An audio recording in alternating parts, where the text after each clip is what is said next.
wish that we were talking about better news. I saw a video that you created about how the average person doesn't understand what we're about to go through. And as we sat down to record this, SVB just got frozen, Silicon Valley Bank. Looks like there's going to be a tremendous amount of capital lost. And thinking about what I'm calling the triangle of doom with interest rates, a slowing economy, and inflation, how does this all play together with what just happened? And how does the average person, if they don't understand what we're about to go through, how do they protect themselves? Yeah, SVB Financial is really interesting because it's kind of a byproduct of what you just talked about, the triangle of doom. So we still have very high inflation. And that high inflation is slowing down the economy. Now, to fight the high inflation, the Federal Reserve Bank is working to raise interest rates. Now, higher interest rates help to cool down inflation, but that also slows down the economy.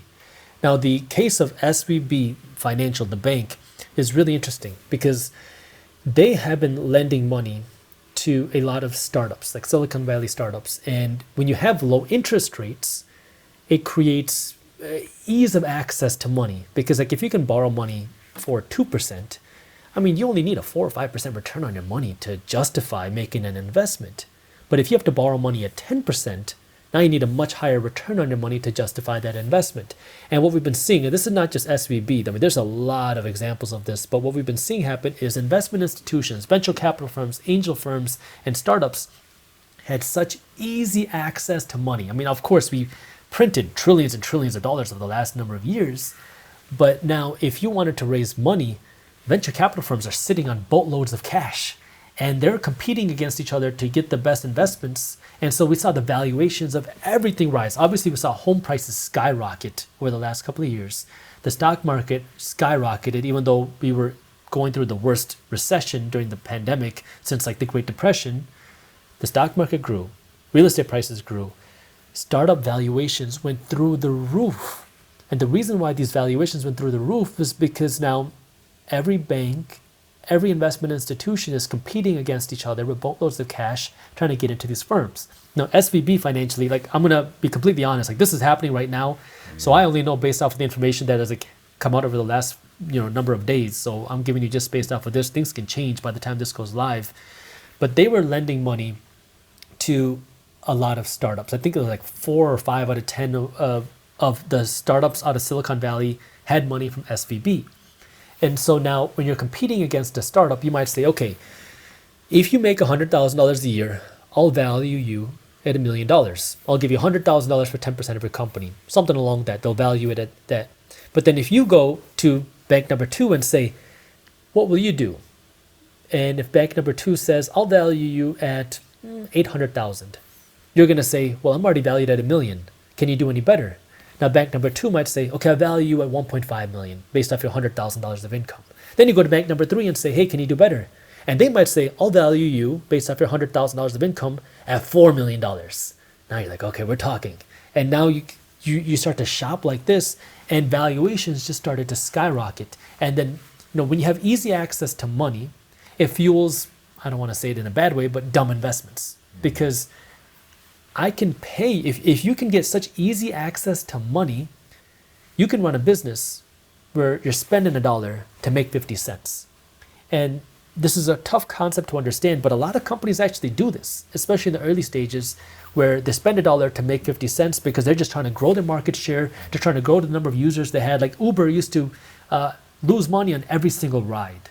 Why? Because they wanted to eliminate the competition and get the market share. And they could get the cheap capital. How much of what's happening right now do you think is a result of increasing interest rates? Is that a big part of this? And obviously it's so early, but do you think that there's scandal here? Is it just interest rates are a huge part. Because what's been happening now is the Federal Reserve Bank is trying to bring down inflation. Because inflation is still, even today, extremely high. We're closer to a peak of inflation than our lows, which means people's incomes are essentially shrinking. Even though, like what we've been seeing happen is people's incomes are rising, but they're not rising fast enough to keep up with inflation. So people are effectively becoming poorer across the country because the cost of living is going down. But Now, interest rates are going up very quickly. And so when interest rates go up, that means now the investment institutions, the banks, they need a bigger rate of return because most debt, I mean, besides your mortgage, is not a fixed rate debt. It's variable interest rate debt.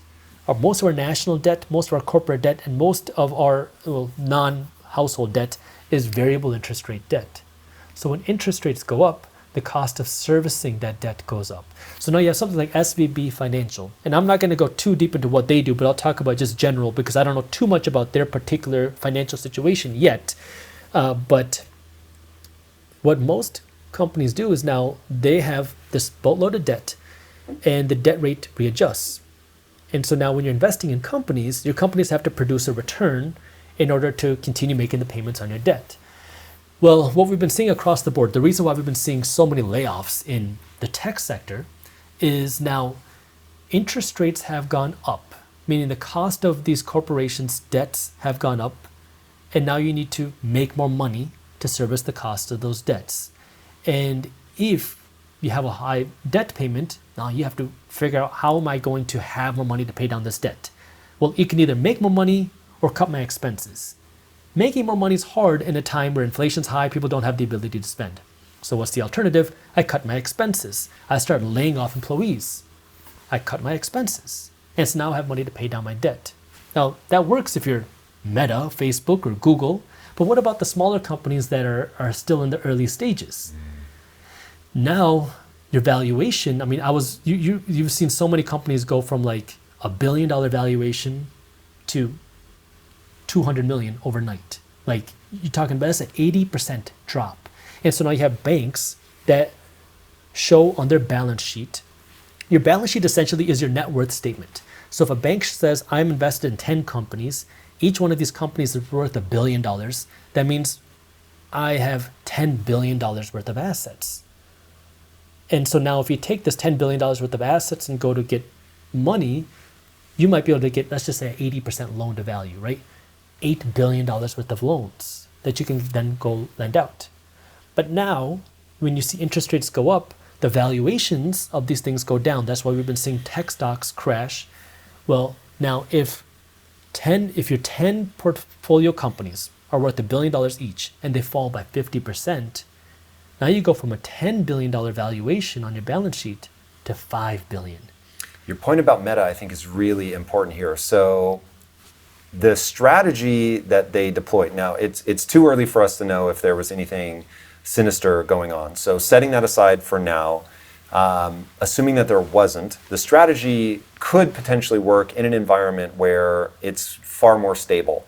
Either interest rates are dropping or they're stable, but when you get into a highly volatile, either the company's at a volatile stage and can't absorb the losses like a Meta, which just has an insane amount of revenue coming in the door, then it falls apart. But if they had longer runway, they might not have gotten caught out. But this is Warren Buffett's old phrase, when the tide goes out, you see who's swimming naked. Exactly. And that's exactly what's going on. Rising interest rates is going to make money more expensive. And that's where you start to differentiate the dumb money and the smart money. And as we raise interest rates to cool down inflation, it is going to cause economic pain. And that is going to be the tide going out.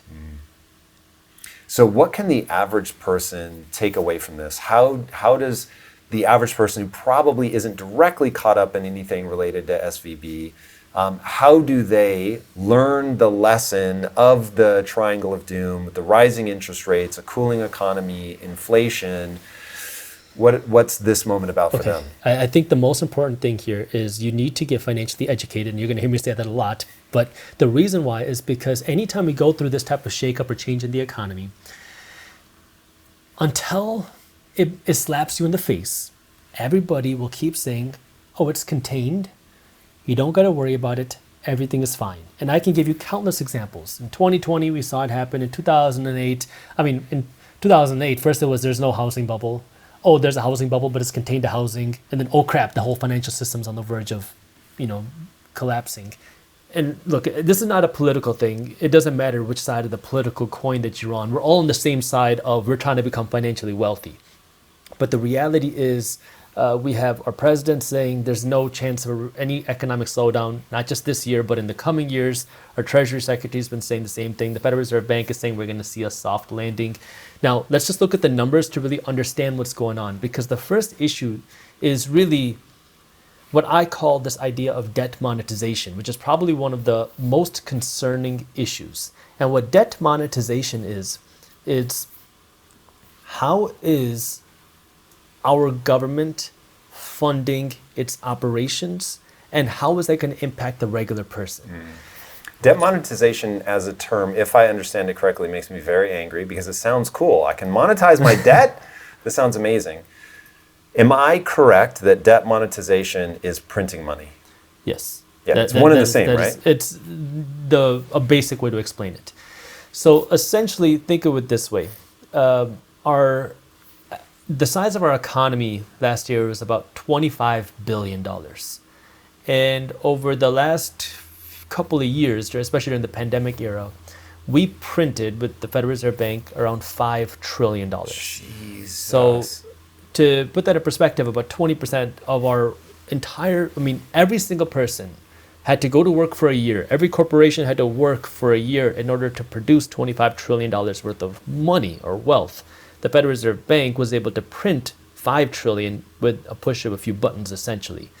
So now when you think about that, the question is, why do you and I have to pay taxes if the government and the Fed can just print this money? Well, it's because there's a cost to this money printing. What is that cost? Well, that cost is inflation. And so we're in a situation right now where the amount of money that has been printed is insane. And we don't even know the exact amount of money. Like, we know the stimulus was something around $5 trillion, but the Federal Reserve Bank also did a lot of unlimited quantitative easing.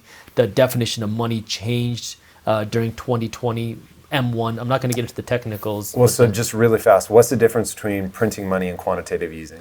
So quantitative easing is when the government does some sort of stimulus, when the government spends money in a way to stimulate the economy. Got it. They give you money. So that is stimulus. Quantitative easing would be kind of where the Federal Reserve Bank now is working to stimulate by printing.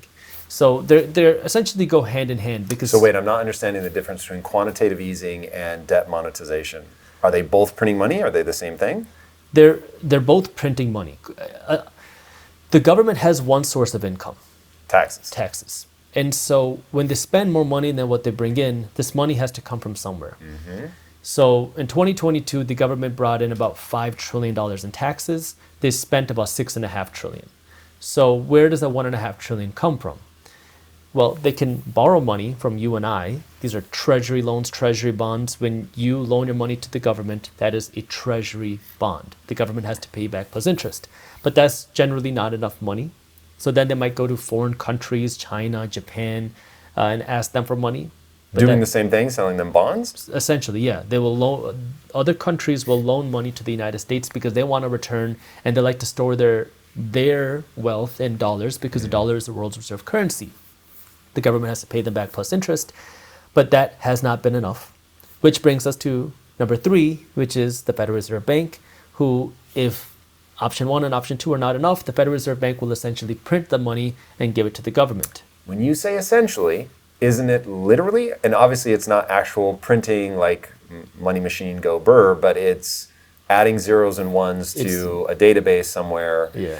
And if I remember this correctly, what they do is they actually go and buy things from people to get they'll go buy, typically they're going to buy corporate bonds, but they started buying private company equity, if I'm understanding correctly. But that's how they get the money into the system. So sort of. So the Federal Reserve Bank will get the money to the government by buying treasury bonds, meaning by loaning money to the government.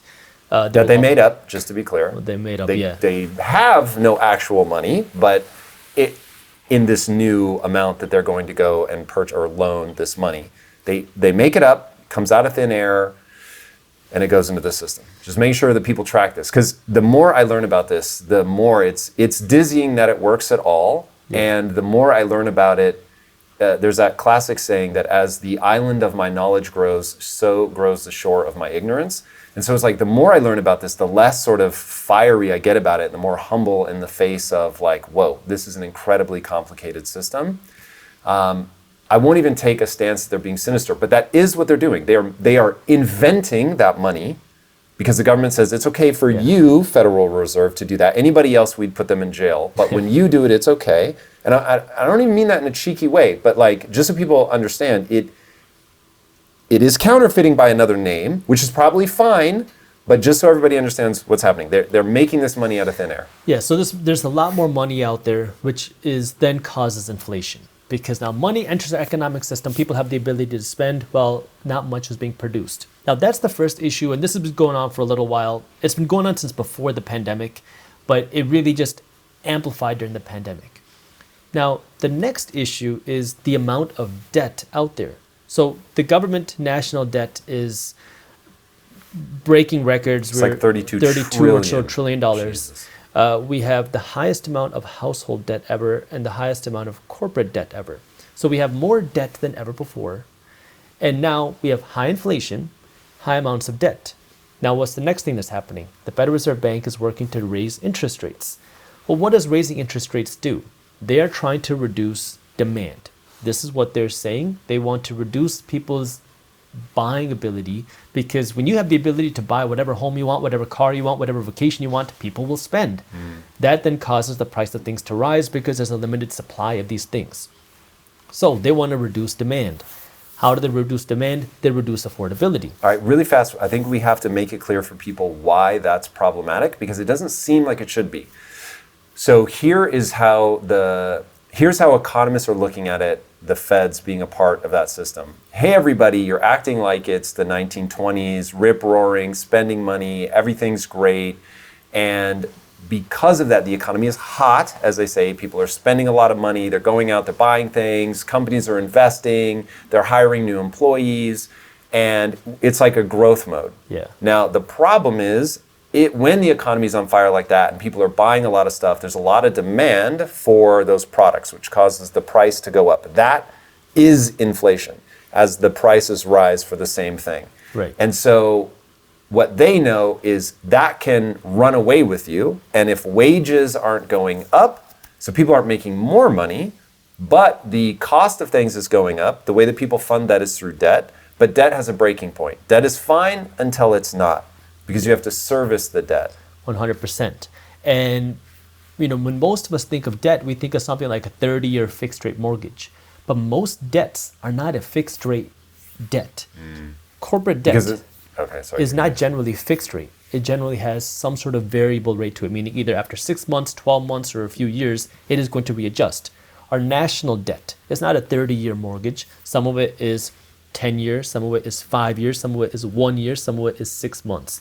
Our household debt, we have things like credit card debt, which are variable interest rates. So now interest rates are shooting up, and they're going to continue to go higher. The Federal Reserve Bank is saying that interest rates are going to have to go higher than what they originally expected. No big surprise here. We've been talking about this. Because we need to cool off the economy. You guys are buying too much. Companies, you're hiring too many people. Like, I heard that the Fed, in raising rates, one of the things that they're looking at is they want to make sure that that there's like an optimal jobless rate that you want. Is that true? So essentially, everybody has a job, according to the Federal Reserve Bank. And because there are so many people who have a job, we have a very low unemployment rate. Unemployment is around 3.5%, which is historically extremely low.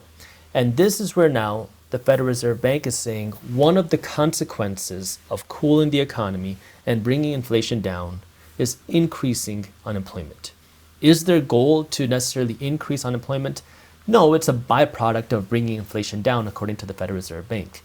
Their goal is to bring unemployment from 3.5%, it's 3.6% as of today, to 4.6% by the end of 2023. This is what they've stated in their annual report. That would mean that we would have about 2 million Americans lose their jobs, according to those numbers. Now, this is where also understanding what is the impact of that, and is that going to be enough? because what we've seen happen is Is that that going to be enough to slow inflation? is that so the Federal Reserve Bank has to raise interest rates to bring inflation down. And the consequence of raising interest rates is a slowing economy, aka less people have jobs. So is their current projection of raising interest rates, which is bringing interest rates to about 5%, is that going to be enough with about 2 million lost jobs? Is that going to be enough to fix the inflation problem? No, it's not going to be.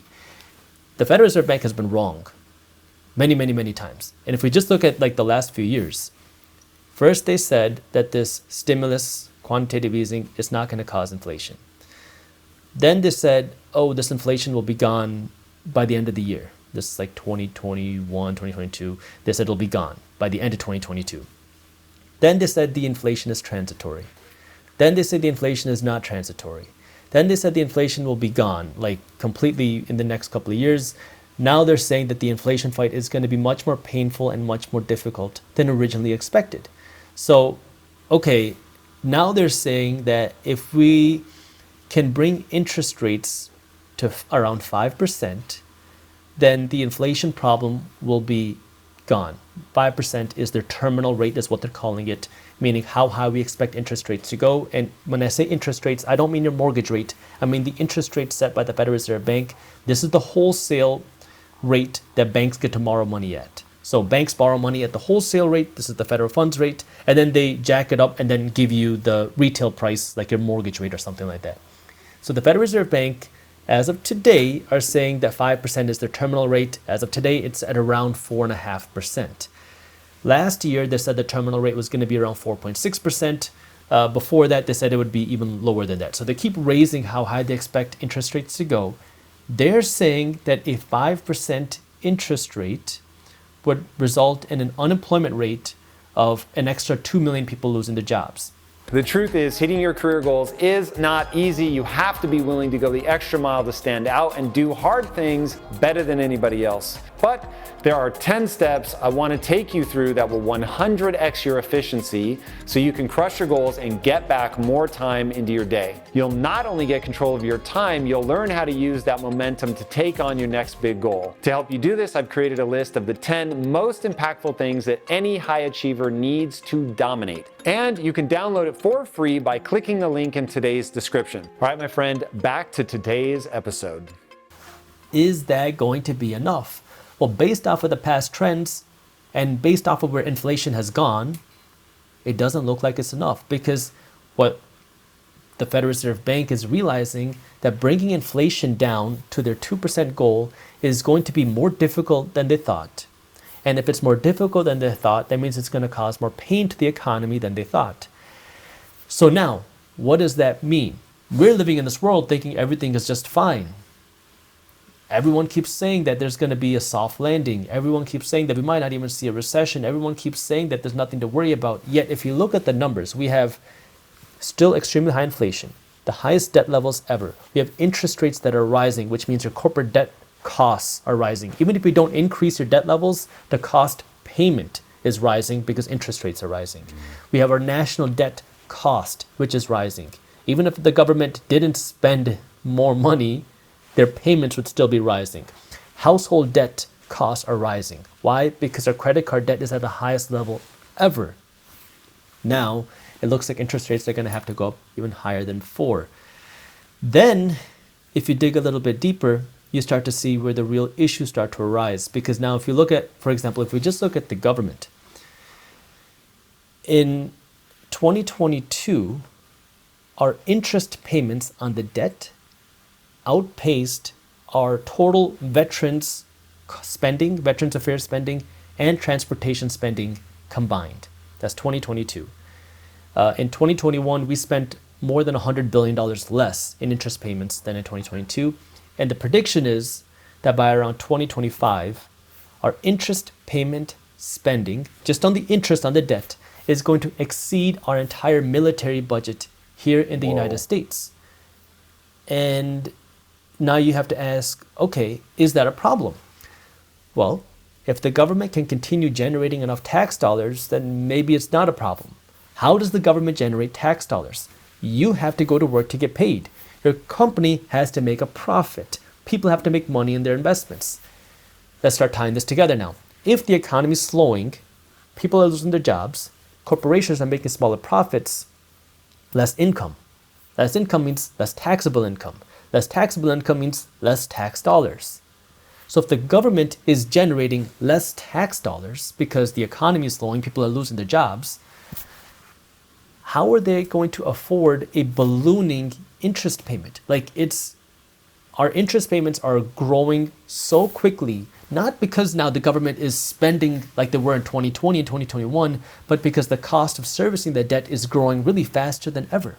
And on top of that, the Federal Reserve Bank is saying that they're going to have to increase interest rates more aggressively and potentially even longer than what they originally expected. So now you look at that from the government side, you're saying, oh, there's some issues on the government side, but they should be able to figure it out. We're the world's reserve currency. Okay, let's go to the corporate side. Corporations are going to face one of their biggest tests because of this ballooning debt bubble. And the reason why is because in 2020, 2021, and even in 2022, corporations were making their biggest profits ever. The economy was booming, partially because of all the money that was now just entered our economy. There's a lot of fresh money in the economy. Corporations are making money hand over fist, meaning they're making big profits, meaning they would have big piles of cash. Yet you're seeing layoffs accelerate. Why are corporations having to do layoffs when they're making the biggest profits ever just, a year or two ago? Well, it's what does a corporation do with their cash? There's three things that a company can do with their cash. They can save it for an emergency. They can reinvest it back into the company, hire more employees, open more plants, open more stores, or they can give this money away to their owners. And what's interesting is our economic system makes it so that saving money as a corporation is the least attractive thing to do.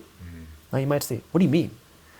If you made, let's just say $100 million of profit, and you kept it because you said, I want to keep this $100 million for a rainy day as a corporation. But the first thing you have to do is pay taxes on that money. And that means that you're going to have to send a check of maybe $20 million, a little bit more than $20 million to the government just in taxes. Now, if you're running a company, that's a lot of money. I mean, $20 million, you can hire more employees, you can open your plant, you can invest in more whatever. Like there's a lot of things you can do with $20 million. So you're going to say, do I really want to do that with my money? Because as a CEO of a company, you want to use your money in the most productive way possible. And to you, giving the money to the IRS is not very productive for the company.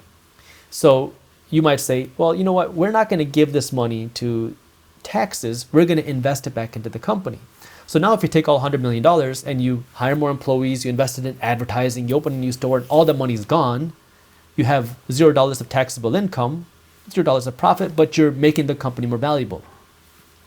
The third and option, presumably creating something that the world wants. Exactly. That would have to be a product for the business to continue. But then the third option is you can give that money away to shareholders. And what has been happening is shareholders... And when you say give it away, are you talking dividends or stock buybacks Yes. or both? Yes, both of them.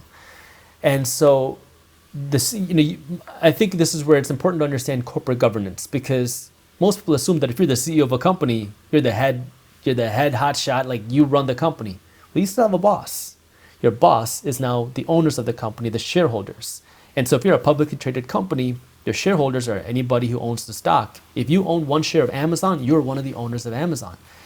And what happened was between 2020 and 2022, the end of 2022, the shareholders said, wow, we made a big profit. We've been invested in this company for a long time. It's time for us to see our returns. Give us some of that money. You can give us that money in the form of a stock buyback, which means the corporation is literally buying back their own stock to make the stock price rise, or give us that money in the form of a dividend, which is literally a cash payment, a distribution. And so for the shareholders, they put a lot of pressure on the CEO saying, we want some of this, we want this money given to us. And so what did we see happen? Well, we saw dividends grow very quickly. And we also saw a record amount of stock buybacks. Stock buybacks broke a new record in 2021. They broke a new record again in 2022. And currently, they're on pace to break a new record in 2023. So now let's go back to the same example because I really want to highlight this one point. Because if you made $100 million in profit and then you announce a $100 million stock buyback, now you're using all your money to buy back stock. You have to pay taxes on this money first, but then you can use all whatever is left to buy back the stock, which enriches the shareholders. And there's a time and place for this. But if you think that if a corporation is just going to spend $100 million in stock buybacks, you're thinking very small. Because what can a corporation do? They can go to the bank and say, hey, bank, look at our balance sheet. Look at how many assets we own. Look at how much our stock is worth. And look at how much money we made. We deserve a loan. Give us a $500 million loan. So now this corporation has $100 million of cash, of profit. They got $500 million from the bank at some of the lowest interest rates we've ever seen in history in 2021 and even in the early part of 2022, the lowest interest rates ever. And now you have a $600 million cash pile that you can now use for something like a stock buyback. What does that do? Stock prices soar. Investors see their portfolios grow. The corporation sees their debt balance balloon.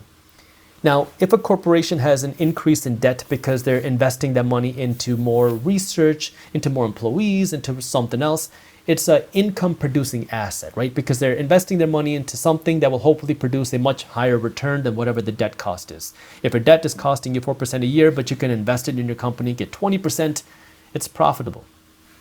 But if a corporation is going into debt to fund a stock buyback, that means they're now borrowing money to essentially fund a liability because they're not getting a return on that stock buyback, right? If I go out and I borrow money to buy something for myself and make myself richer, that stock buyback doesn't produce a return for the company. It'd be like you going to Gucci and financing a new Gucci belt. You don't get a return on it, as opposed to you going out and buying maybe a rental property, which is something that produces a return.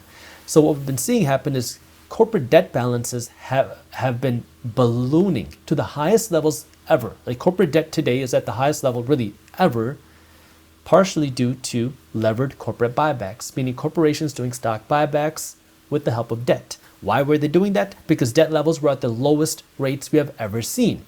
Interest rates. Interest rates. Now today, it's changing. Interest rates are growing at some of the fastest rates we've ever seen. And this corporate debt that they have is not a 30-year fixed rate mortgage. It's a variable, meaning 6 months, 12 months, 5 years, it is going to readjust. And now when it starts to readjust, they're going to have higher costs. When they have higher costs, they're going to have to pay this money back. Again, no big deal, assuming you're making enough money. How do corporations make enough money? You need a growing economy. You need people to have the ability to spend. But people's ability to spend has been going down. Why? Because of inflation. People can't spend as much because I got to spend more money on my gas and my eggs so I don't have money to go out and buy as much other stuff. So people's spending ability goes down. And in addition to that, what we've been seeing happen, well, okay, I'm gonna actually, let me clarify this for a second, because one thing that I really want people to understand is that there's a difference between data and analysis. And today, most people's analysis is everything is fine. Why? Because of the way they interpret the data. So let me explain what that means. Because the data today says that the economy is growing and people are spending. Our economy runs on spending. The more you spend at Chipotle, the more money Chipotle makes. If you go to Chipotle and you buy the extra guac, they make more money, right? And so what we're seeing right now is that consumers are spending. They think things are still good. Things are Flying still high, good. all's well. So I get 21 and I get 22 in terms of the consumer thinking things are well, in terms of the corporations thinking buybacks are the right play. But I'm super confused why in 23 we're on pace to set another record for buybacks. Do you think that's just going to absolutely die in the second half of the year, or? It's hard to time it. I mean, buybacks are still happening. But what do they understand that either I'm missing, you're missing, we're both missing? Like, it seems self-evident that right now is the time to save and be cautious. And you've got Warren Buffett and Charlie Munger saying, I see red flags in the economy, bro. And so they're sitting on $90 billion in cash. Yeah. So how on earth are we on pace? Why are consumers still spending like crazy? Yeah. And why are we on pace to, again, set another record for buybacks? So on the consumer side, consumers are spending. And this is what the data shows, which is why everybody's saying everything it's great. Why are they spending? What's the psychology? But the first issue is you have no choice. Inflation has made everything so much more expensive. So people are spending more. Interesting. So they're looking at spending, and it's not that they're buying more cars and Gucci belts, it's that they're paying more for eggs? So that's the first part. I mean, there's a holistic view. The first part is they're spending more money for their eggs. And that is made, like if you look at the recent spending reports, it shows that consumers are spending. But they're spending partially because of inflation, which means people aren't just getting more things, they're just spending more to get the things they're not out that they there have. spending like drunken sailors. They, to some extent, so okay, this is very interesting. So as you tease out the data, raw numbers, and the analysis, the story you tell about the data that you see, Yeah. people are confusing, oh, everybody's spending more money, good times, yay, with no, just to get my basics. And that's your analysis? Who else is saying that? Who else? Let me just hone in on that for one point, because now if you look at the spending, people are spending, right? Yep. But how are they affording it? Which is the interesting part, because so I ran these numbers on a YouTube video that I did recently, and the data shows us that inflation between the pandemic 2020 to now, this reported inflation number over those last number of years is about 15%. Whoa, God, I've known that, but I don't like hearing that. Well, now let's compare that to wages, because according to the Bureau of Labor Statistics, and I calculated this out, in 2020, inflation was around 2.5%. I think it was 2.6%. 2021, it was about 5.1%. 2022 was about 5%, which means if you made $100 in 2020, you made about $13.20 today. Inflation is 15. Wage growth is about 13 on average, according to the numbers. Now, most of us know that the reported inflation isn't the real inflation. Wait, but sorry, what time frame do we go from making 100 to making 13? 100 to 113. There we go. Between Got it. 20. If I said 13, I apologize. I heard 13, so I was like, wait, what? No, 100 to I may have misheard. 113. So wages have gone up by around 13.2%. Got it. Yep, Inflation yep. about 15 and some change, which means inflation has been growing faster than wages. And so now people are spending. How are they spending? Well, what we've been seeing is credit card debt is not only at its record levels, but growing at record speeds. So people are going into credit card debt. Bankrate did a study that they put out earlier in 2023, which said that about 4 out of 10 Americans have been digging into their emergency funds to cover lifestyle expenses. And in addition to that, savings rates in America, this is according to the Federal Reserve Banks, are near record lows right now. All time? All time. We're very close to the all time. The all time is like somewhere in the last 6 months. So our savings rates right now is very low, and so people are spending way more. So what we're seeing is, yes, people are spending. How are they spending? They're going into debt and they're digging into their savings. At a time where variable interest is about to slap them about the head, neck, and chest, and servicing the debt is going to get far more brutal. But they have to do it because it isn't lifestyle at the club, it's lifestyle eggs. It's a mix of both. But the thing is, there's a breaking point. So do you think there's still euphoria? Like, are people, I get the eggs problem. I know you're just going to ballpark this, or maybe you have the data, but I'm guessing you're just going to take a stab. But how much of the increase in spending is eggs, and how much is, I don't want the party to stop? Well, okay. There are over 50, I think it's about 6 out of 10 millennials who are making over 6 figures a year are living paycheck to paycheck. Yep. And that's like a tale as old as time. But if we assume that if you're making 6 figures, that you should be able to invest some money and Correct. save some money, and 6 out of 10 millennials who are making over $100,000 a year are living paycheck to paycheck, well, that gives us an idea that, well, you should be able to at least save some and invest some money and live. So some of this is still, I don't want the party to stop, which is, at least as long as I've been alive, that's been the case. Everybody lives paycheck to paycheck, almost no matter how much money you make, which is very terrifying. Okay, so understood. let's if just like one thing to do, this is not the year to finance a brand new truck. Let's just make that clear, because now we're seeing all these red flags. We have people spending, and then you also have people, if you're not aware of what's happening, like if you're, let's just say, a regular person, I go to work, I get paid, and I like to spend money, which is, a lot of people, because we don't have a lot of financial education, and you keep hearing everybody saying there's nothing to worry about, everything is fine, you're still getting your paycheck. What's the concern for you? What we're talking about are things that, I mean, how many people understand what our national debt is? How many people understand what debt monetization is? How many people really understand what inflation really is? I did a video a number of years ago. This is before the pandemic. I walked the streets of different cities around the country. I went to San Francisco, I went to Chicago, I went to Washington, D.C., I went to Manhattan, New York, and I went to L.A. also. And I walked around and I asked people the question. This is like 2018, I think. What is inflation? And I can't give an exact number, but let's say 8 out of 10 people, if not 9 out of 10 people, had no idea what inflation was. And the number one comment that I would get on these videos is, how long did it take you to find these people? Like, you don't get it. This was like half a day. I went there, shot the videos, and I left. Like, I didn't go out and try to find people. This is regular people that I was asking these questions to. Now, obviously, inflation is becoming a little bit more of like front of mind because we see it everywhere. But most people still don't understand the consequences. When was the last time we saw inflation this high? The late 1970s. What had to happen in order to bring inflation down? Interest rates had to get jacked up.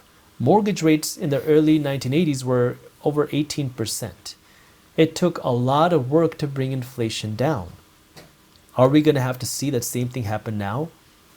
Well, we've taken our mortgage rates from under 3% to now over 7%, and inflation is still closer to its peak than it is to our goal. So what does that mean? I mean, how much more are we going to have to do? And how much more are we willing to endure?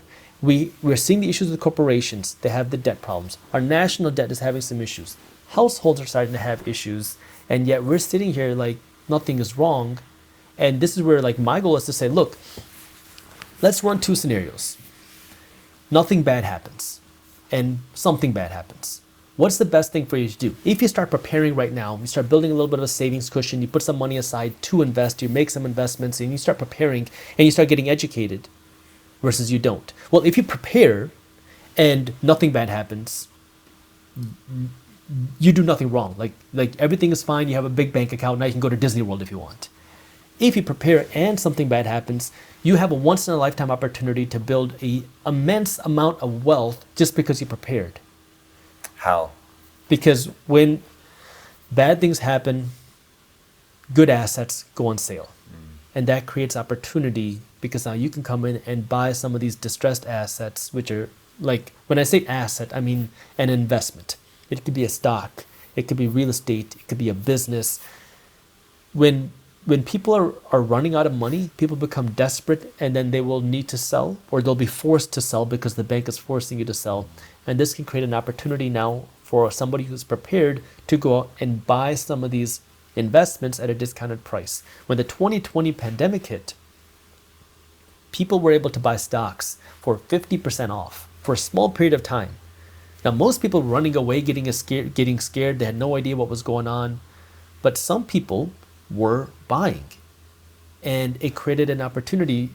I don't think, like even myself, I didn't expect the stock market to turn around that quickly. I talked about on my channel how I was buying in phases on the way down because I didn't know what was going to happen, but I knew that this was creating great opportunities.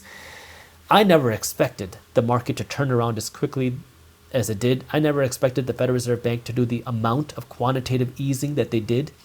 I never expected the amount of stimulus that we saw happen. That was a surprise to me, but that completely turned around the market, and that made, the people who invested, they saw huge returns very quickly, which I didn't expect. That's what everybody thinks is going to happen again. So in preparing for this episode, I started looking, what are most people saying? And most people are like, oh, has the crash finally been canceled? I think you actually even have a video along that vein. There's a lot of people talking about, oh, the crash that we thought was coming, it's not going to come. We are going to get our soft landing.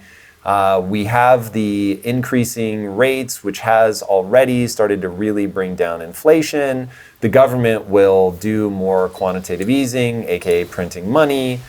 We're going to be fine.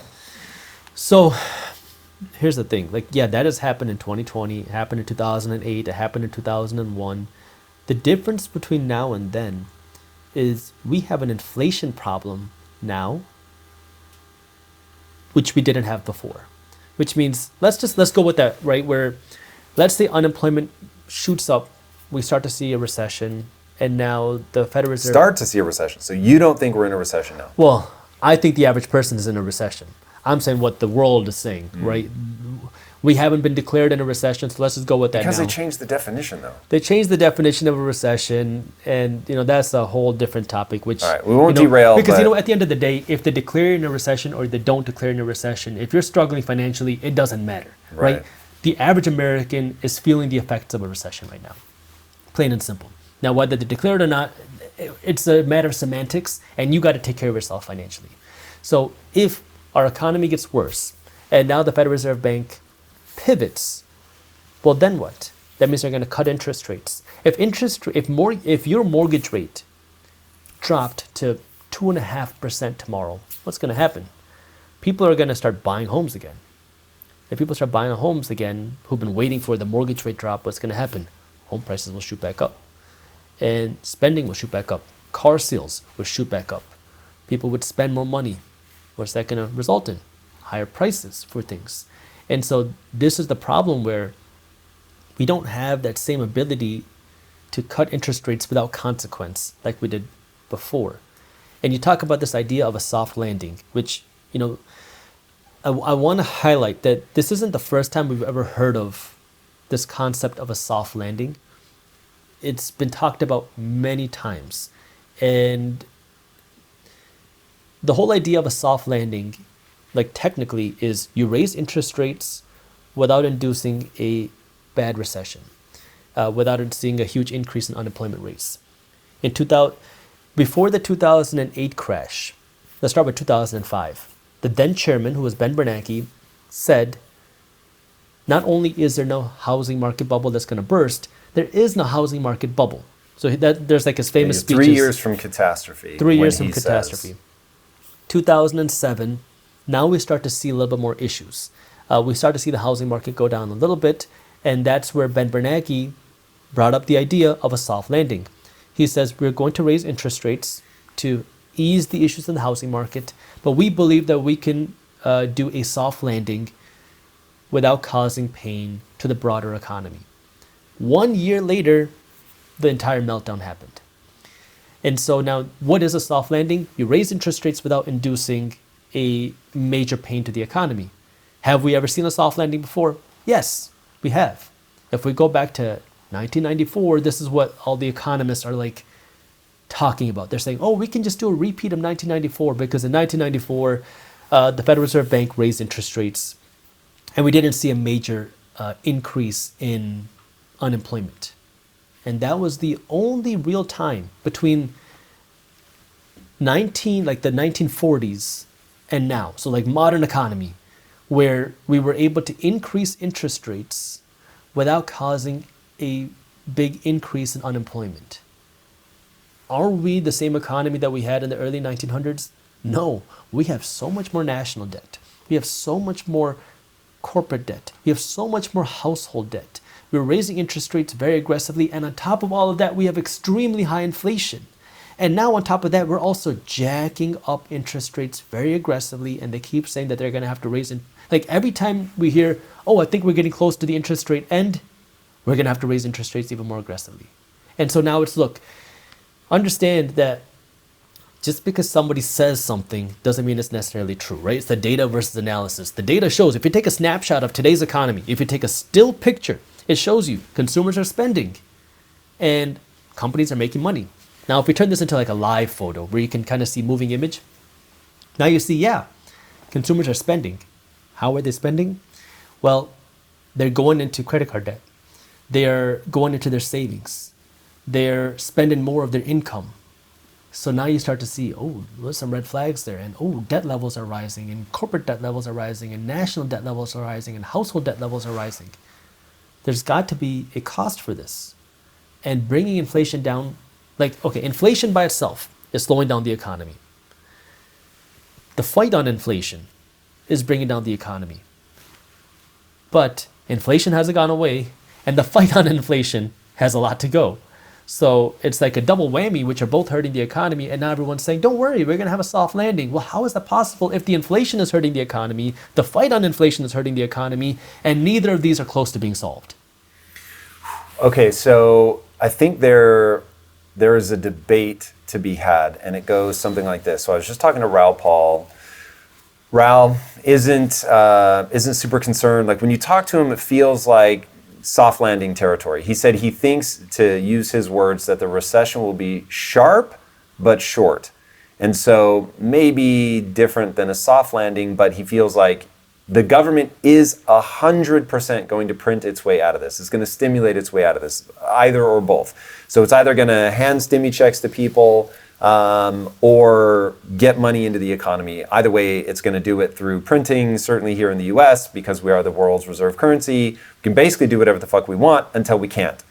And we can get into BRICS in a second, but so the two competing narratives as I see it, you've got Raoul's idea of short and sharp, but then you have, and I'm going to have to look up her name, unfortunately, it's a slightly complicated name, but the new co-CIO of Bridgewater, so Bridgewater, Ray Dalio's company, largest hedge fund in the world, Right. Karen Knoyle Tambor, I'm sure I just brutalized that, but you get the idea. So she is saying that she thinks that we could be in for deeper and longer recessions than what we're accustomed to. So if we've got sharp and short, government is gonna, and I think it was the Fed that said this, like it's okay if we end up breaking the bone, being that we raise interest rates too high, that breaks the economy because we know how to repair a broken bone. What we don't know how to deal with is runaway inflation. So we're going to go in, we're going to hammer that down. We're going to keep cranking up the interest rate until inflation comes down.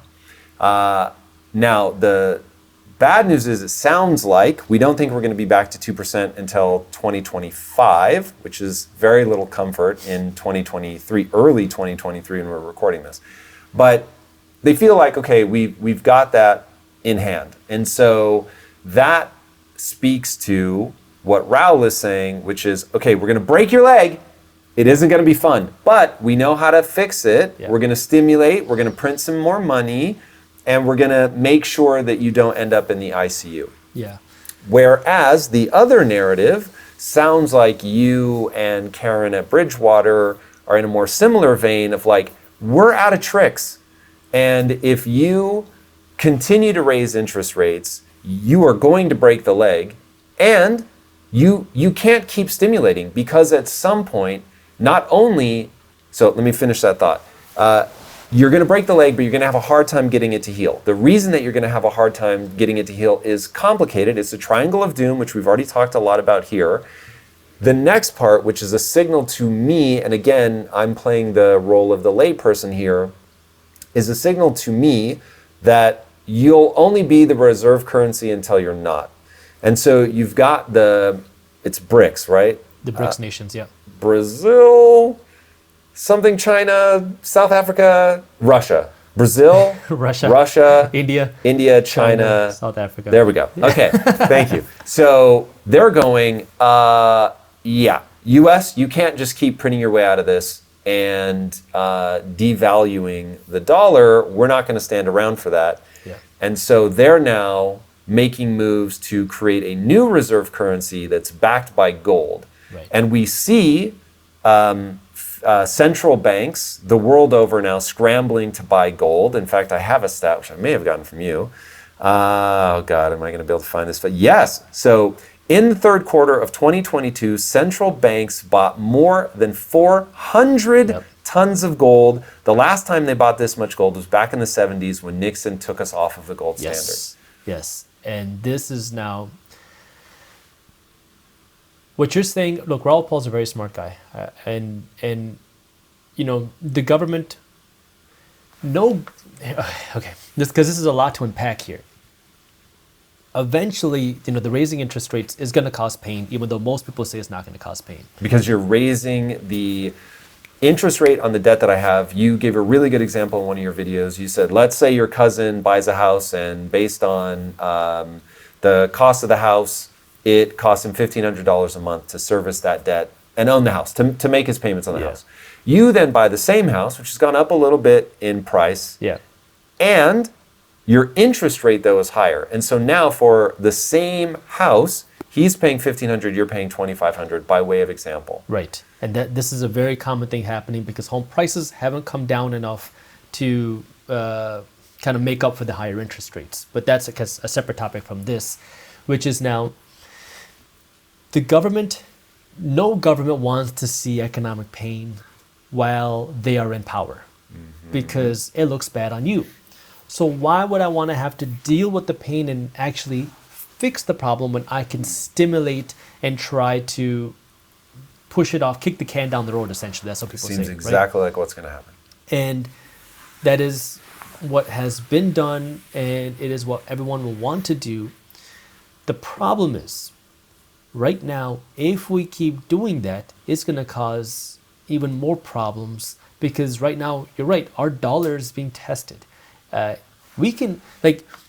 We haven't, most of us, myself included, haven't lived through a period of sustainably rising interest rates. And we haven't seen what that does to our economy because from like the 1970s until now, it's been a drop in interest rates. We have ups and downs, but from like the 80s, 70s till now, it's just been steadily downwards.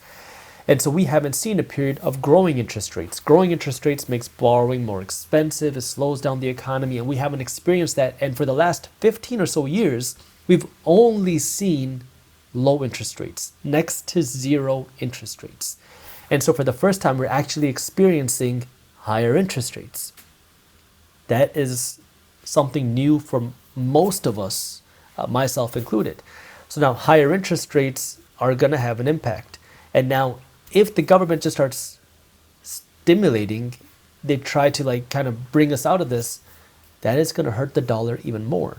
And then that poses the second concern, like you brought up, is we have major countries around the world, Russia, India, China, that are coming together and saying, we don't like being controlled by the United States. We don't like being controlled and subservient to the dollar. We don't like that the dollar isn't backed by anything. So in 1971, the United States was, I'm going to say this in a kind of like, let's say the politically correct way. In 1971, or before 1971, our government was on the verge of default. We had a lot of debts. Our dollar was then backed by physical gold. So we didn't have the same ability to print money. We needed more gold to print more money. We had a limited amount of wealth. And so now our government had a lot of debts that it owed, especially to other countries around the world. And we were struggling to make these payments. And we were on the verge of default. And that was when President Richard Nixon in 1971 severed the tie with the dollar and gold temporarily. He Supposedly. He said, I've put this speech many times on my YouTube channel where he said, I am temporarily going to sever the link between the dollar and physical gold. What does that mean? That means that now the government and the Federal Reserve Bank have the ability to print money on command. Now we have all these debts to pay. We have to pay, hundreds of billions of dollars in debts. Fine, just print that money. Here's your money. And now you're a little confused. You wanted gold, but you have the money. So it's like, I got the money. Okay. And everything was just fine. Obviously, inflation really kicked up after that. But now what we're seeing happen is, okay, inflation is becoming a bigger concern. Countries around the world that own dollars are saying, oh, this inflation is a problem. This money is just pieces of paper. What is the real value of this money? It's backed by the economy. It's backed by the military. And we don't like being bullied by the United States. What if we work together to create our own currency and we back it by a metal like gold? Now, this is still in the early stages, but the BRICS nations, like we talked about, have been working to build their own reserve currency, potentially backed by physical gold. And we have seen more central banks, like you said, working to purchase and hoard gold than the last 5 decades. The last time we saw them go after this much gold was when the gold was severed from the dollar temporarily. And we think that they're doing that because if the BRICS nations pull this off, then to increase their own wealth, they will have to acquire more gold. Exactly. And then it's kind of like a economic warfare type of situation where it's like, if the United States is getting weaker economically and they're getting weaker internally because people inside the country are, fighting each other, that creates weakness. And people around the world will want to capitalize that weakness. Now, of course, we're in a situation, right, where most of us have grown up never having to worry about inflation. Most of us never had to worry about like the long-term concern of our economy or anything like that. But what other countries are saying is, we don't want to continue being bullied. We want to have our own independence. We want something a little bit different. And so that's concerning because, well, if more and more countries don't rely on the dollar, they're going to be less willing to loan money to the United States. And if they're less willing to loan us money, okay, well, that could create more of an inflationary issue here. What is up, my friend? Tom Bilyeu here, and I have a big question to ask you. How would you rate your level of personal discipline on a scale of 1 to 10? If your answer is anything less than a 10, I've got something cool for you. And let me tell you right now, discipline, by its very nature, means compelling yourself to do difficult things that are stressful, boring, which is what kills most people, or possibly scary or even painful. Now, here is the thing. Achieving huge goals and stretching to reach your potential requires you to do those challenging, stressful things and to stick with them even when it gets boring, and it will get boring. Building your levels of personal discipline is not easy, but let me tell you, it pays off. In fact, I will tell you, you're never going to achieve anything meaningful unless you develop discipline. All right, I've just released a class from Impact Theory University called How to Build Ironclad Discipline that teaches you the process of building yourself up in this area so that you can push yourself to do the hard things that greatness is going to require of you. All right, click the link on the screen, register for this class right now, and let's get to work. I will see you inside this workshop from Impact Theory University. Until then, my friends, be legendary. Peace out. But then secondary is many of these countries own our dollars. And so if they decided to play the game and dump our dollars, you increase the supply of our dollars, which would increase essentially inflation. It would increase the amount of the supply of dollars in our economic system. And so those are the concerns. Where will that play out? I have no idea. I'm just telling you what's happening right now, right? I mean, there's a lot of conspiracy theorists who are kind of saying this is going to happen. And look, you can kind of play out where this could go, but this is where it becomes so important for us to become economically strong and really understand. And when you say us, do you mean us as a nation or us as individuals? Well, our nation is made up of individuals. And so, the government doesn't have its own stream of income. Well, so that's interesting. I would say there's a pretty big difference between appealing to the individual and appealing to the government, because the individual can be disciplined and the government can still spend like drunken sailors, and now you're still in trouble. But the individual has the ability to vote and to pick who's in government, right? And so if the individual is educated financially, then you can make a more educated decision of who's running the country as well, because the country is run up by... Do you have faith in what you just said? Look, man, you have to, I feel. Especially, look, my family is from a state in India called Punjab, and we have obviously issues here, but economically, there's nowhere else in the world you'd want to be. I agree with that, but I also am very sensitive to the reality of you're the leading empire until you cease to be the leading empire because you deteriorate from the inside, which feels like what's happening right now. So there's that famous John Lennon quote about in the 80s, if I were living in Roman times, I would live in Rome, where else? And now I live in New York because America is the new Roman Empire and New York is Rome itself. I feel like there's a similar quote to be had, which is that there's just a psychology that ends up happening when empires end up declining, and some of those same things are happening right now. So the fact that we're so over leveraging from, again, I am the layperson. I'm educated enough to know that I'm on the right track, that directionally what I'm about to say I think is very accurate. That we are over leveraging our position as the world's reserve currency, that the fact that we have created so many new dollars, I forget what the percentage, but it's absolutely ridiculous. In the last 5 or 6 years, we've created something like 40% of all the dollars that have ever existed in the history of this country.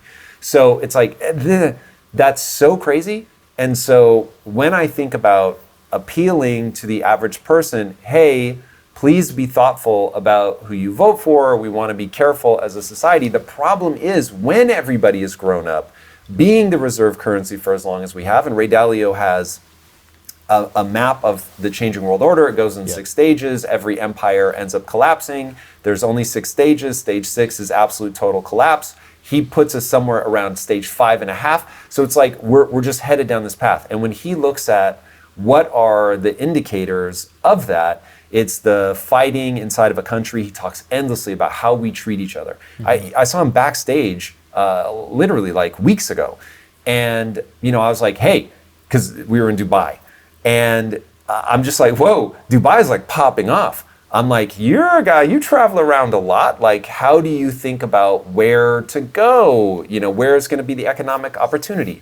And he said, Tom, it's all about how people in the country treat each other. Yeah. And I was like, that's so interesting. Now, you mentioned earlier that we're colliding internally, and that's part of the weakness. I think it's a multi-pronged thing. Part of the weakness, you and Ray are saying the right thing. We're not treating each other well, and we have to be very thoughtful. But the other part is what you're bringing up now that you have faith in that maybe I have a little bit less faith in, which is I don't think, I'll get there, let me bring this all together. I don't think that we're going to make the wise decisions that we need to make unless there's enough suffering. Because what ends up happening is when you look at the way that we're going, it is more and more rich or evil, companies making money like they're evil, companies need to pay their fair share, all this stuff, not understanding that the miracle is not the redistribution of wealth. The miracle is companies creating something that people want badly enough that they pay money. This is how we've pulled people out of poverty. Production, by creating something that's amazing. And so what I'm worried about is there has become an attitude because things have been so well for so long. You said for 50 years, we've been in a declining interest rate environment. Money is easy to get. You can finance things on debt, and that's fine because the rate is going to go down. Like, what could be the problem? Now, in the moment where the rate's going to start going up, the mentality of people has been formed over 50 years of it's all good. It's raining money, everything is well. And so now people go into, oh, the miracle isn't like all this wealth that we've been able to create and isn't this amazing and look at how productive we've been. It's like, oh, people that are succeeding, like this is evil and what are they doing? And so now when they vote, they're voting from that perspective. Yes. And so they will change their tune, but it will require so much pain and suffering for people to realize, oh shit, like we've been barking up the wrong tree. And so to say it in a single sentence, I don't think people are going to vote in the austere way that you want them to vote, which would be fiscally responsible, of course, until they are in agony. Well, I think you're 100% right on that. And I think many people are emotional, and one, we don't understand money. Now, what I'm saying is, for the first time, people have access to real financial education with ease. YouTube, podcasts, newsletters, we have access to this information. Complicated, man. And you're right. People are generally emotional. And this third issue is we are becoming a two-class nation, which is probably the biggest issue causing the divide. And what I mean by that is you have the rich and the poor. But in order to have a healthy society, you need a rich, the poor, and the middle class. And the middle class is completely being decimated by the system. And going back, there's a saying. It's like tough times create tough men, which create good times, which create soft men, which create bad times. Something like that. I probably butchered it, but yeah, pretty close. And this is kind of what we're seeing. Yeah, we became this country because of tough times. We fought for it, and then things became great. And then we grow up in the times where money is easy. Everybody's rich. You can finance whatever you want, buy as much Gucci as you want. We're a consumer nation. We become fat as a society. We want it all. We don't want to have to work for it. We become lazy, and things seems great. Like I can have anything I want. That's going to have a breaking point. Eventually that party will stop. And when that party stops, it's what will we do? Hey, guess what? We still have a ability to learn here. We're still the most creative place, and hopefully we stay this way, where we are the hub of entrepreneurship in the world. We are the hub of business innovation in the world. We are the hub of production in the world. We have to stay that way if we want to continue to compete in the world. And I'm hoping that will happen. I'm an optimist. Like I have a lot of faith because people here we are still, you think of all the major companies in the world. We are the producer of them, and we provide a lot of benefits to encourage entrepreneurship. And I hope that we will continue to do that. And there's a lot of people now, thankfully, on the internet. I mean, people around the world look at what we put out on the internet to learn from us. Like I was invited recently to a couple of shows in London. I was just asking about their demographics and all that stuff. And they're like, yeah, most of the people here in the UK watch US content creators. And that was a really interesting thing to me. I was like, what do you mean? Because I don't consume like that much content. I really try to just learn my own ways, and I don't really follow what's going on in the world like that. And they were like, yeah, we have some creators here, but most of the people here are just watching people in the US. And I realized it's not just the UK, it's many people around the world. And so we have a lot of educators here. We have to be now the consumers of our own understanding. Okay, we have to be creators, we have to be innovators, and then that also goes to our education system, where we can't just produce factory workers anymore. We have to innovate our education system, and I was going to say we suck there, but we have to really fix that up. I mean, we have to really encourage innovation. We have to encourage the ability to think freely, because the advantage that America has is we became who we are by thinking differently than everybody else. It's kind of like that minority mindset message, because we didn't follow what everybody else did. I mean, we have a completely different economic system, tax system than the rest of the world. We cannot be a follower, we have to be a leader. And in order for us to do that, we have to continue innovating and thinking differently from the people level to the national level. And you're right, we have a long way to go, but we are going to have to if we want to stay competitive. All right, so I want to get into the specifics on that. So if you were a benevolent dictator and you were going to say, okay, here's what we have to do, here are the principles, whether it's fixing education or what have you, what do we need? What are a small handful of things that we need to do to continue to lead, to innovate, to learn the lessons that we need to learn? Well, I think part of that is just straight financial education. And it has become much more accessible, but we have to know how to learn, right? Well, so let's not move off the first one. So let's get them out. So financial education, that's the first one. We're going to circle back to that, to a couple key points that you think people need to learn about financial education. What else? So we're talking about now as a society, what do we need to learn to be? Yeah, we started this episode by saying, look, before we turned the cameras on, you were like, thank you so much for having me back on. I'm getting really paranoid that people are going to get really hurt by what's happening. They don't understand it, the triangle of doom. They just don't understand how money works, all of that. So we're going to help people get themselves out of this mess. It's going to be partly financial education. So I think what that else? The financial, if we talk about the financial side, it's the financial Not just financial. education. We're going to come back to that. I want to know, if you were the benevolent dictator, and we know America needs to continue to lead. You were saying that all across the world people are listening to American educators, which I have a hypothesis about why that is, that I'll round to. We're like the only country that until recently was not into the tall poppy syndrome. So in the UK, in Australia, if you stick your head up and say, I can do something amazing, people just swat you down. And then it's like, whoa, I don't want to try to be cool. I don't want to try to do anything amazing because people are going to make fun of me. When I was a kid, 100%, I was just like, I'm going to be rich. Yeah. I was so I'm going to go do amazing things. But I think even all of that, innovation, right? The idea of Is that learning. the next one? Yeah. Financial education, but even we need to innovate? I think that is a part of financial education. Understanding the ability to lead, management, all these things are all a part of financial education. Because now if we talk about how to succeed as a country, it's financial education. And that can be broken Period? Look, I think we need health education. I think we need to understand how to be spiritually fit. I think we need to know how to be mentally fit. And then we need to know how to be financially fit. These are the 4 aspects. But now if we talk about if we're on the economic side, how do we produce entrepreneurs? How do we produce smart investors? How do we produce people who know how to save their money, how to invest their money? That's the financial education part. But what stops so many people from being able to do that? Well, I feel depressed or I'm anxious.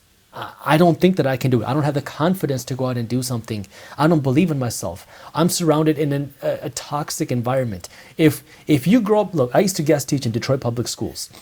And these kids are smart, hardworking kids. I was actually just talking to a guy last week. Were you teaching finance? I was teaching life skills. And part of that was finance.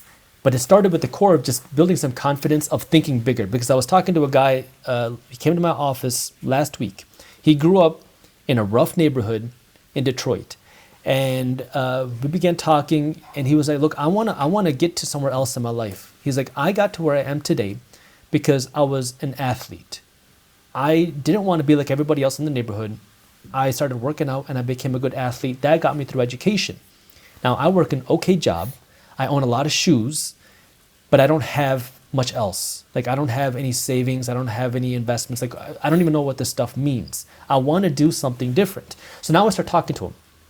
And what he tells me is like, I grew up with this mindset of, I don't care about being rich. I just want to get by. That's all he wanted.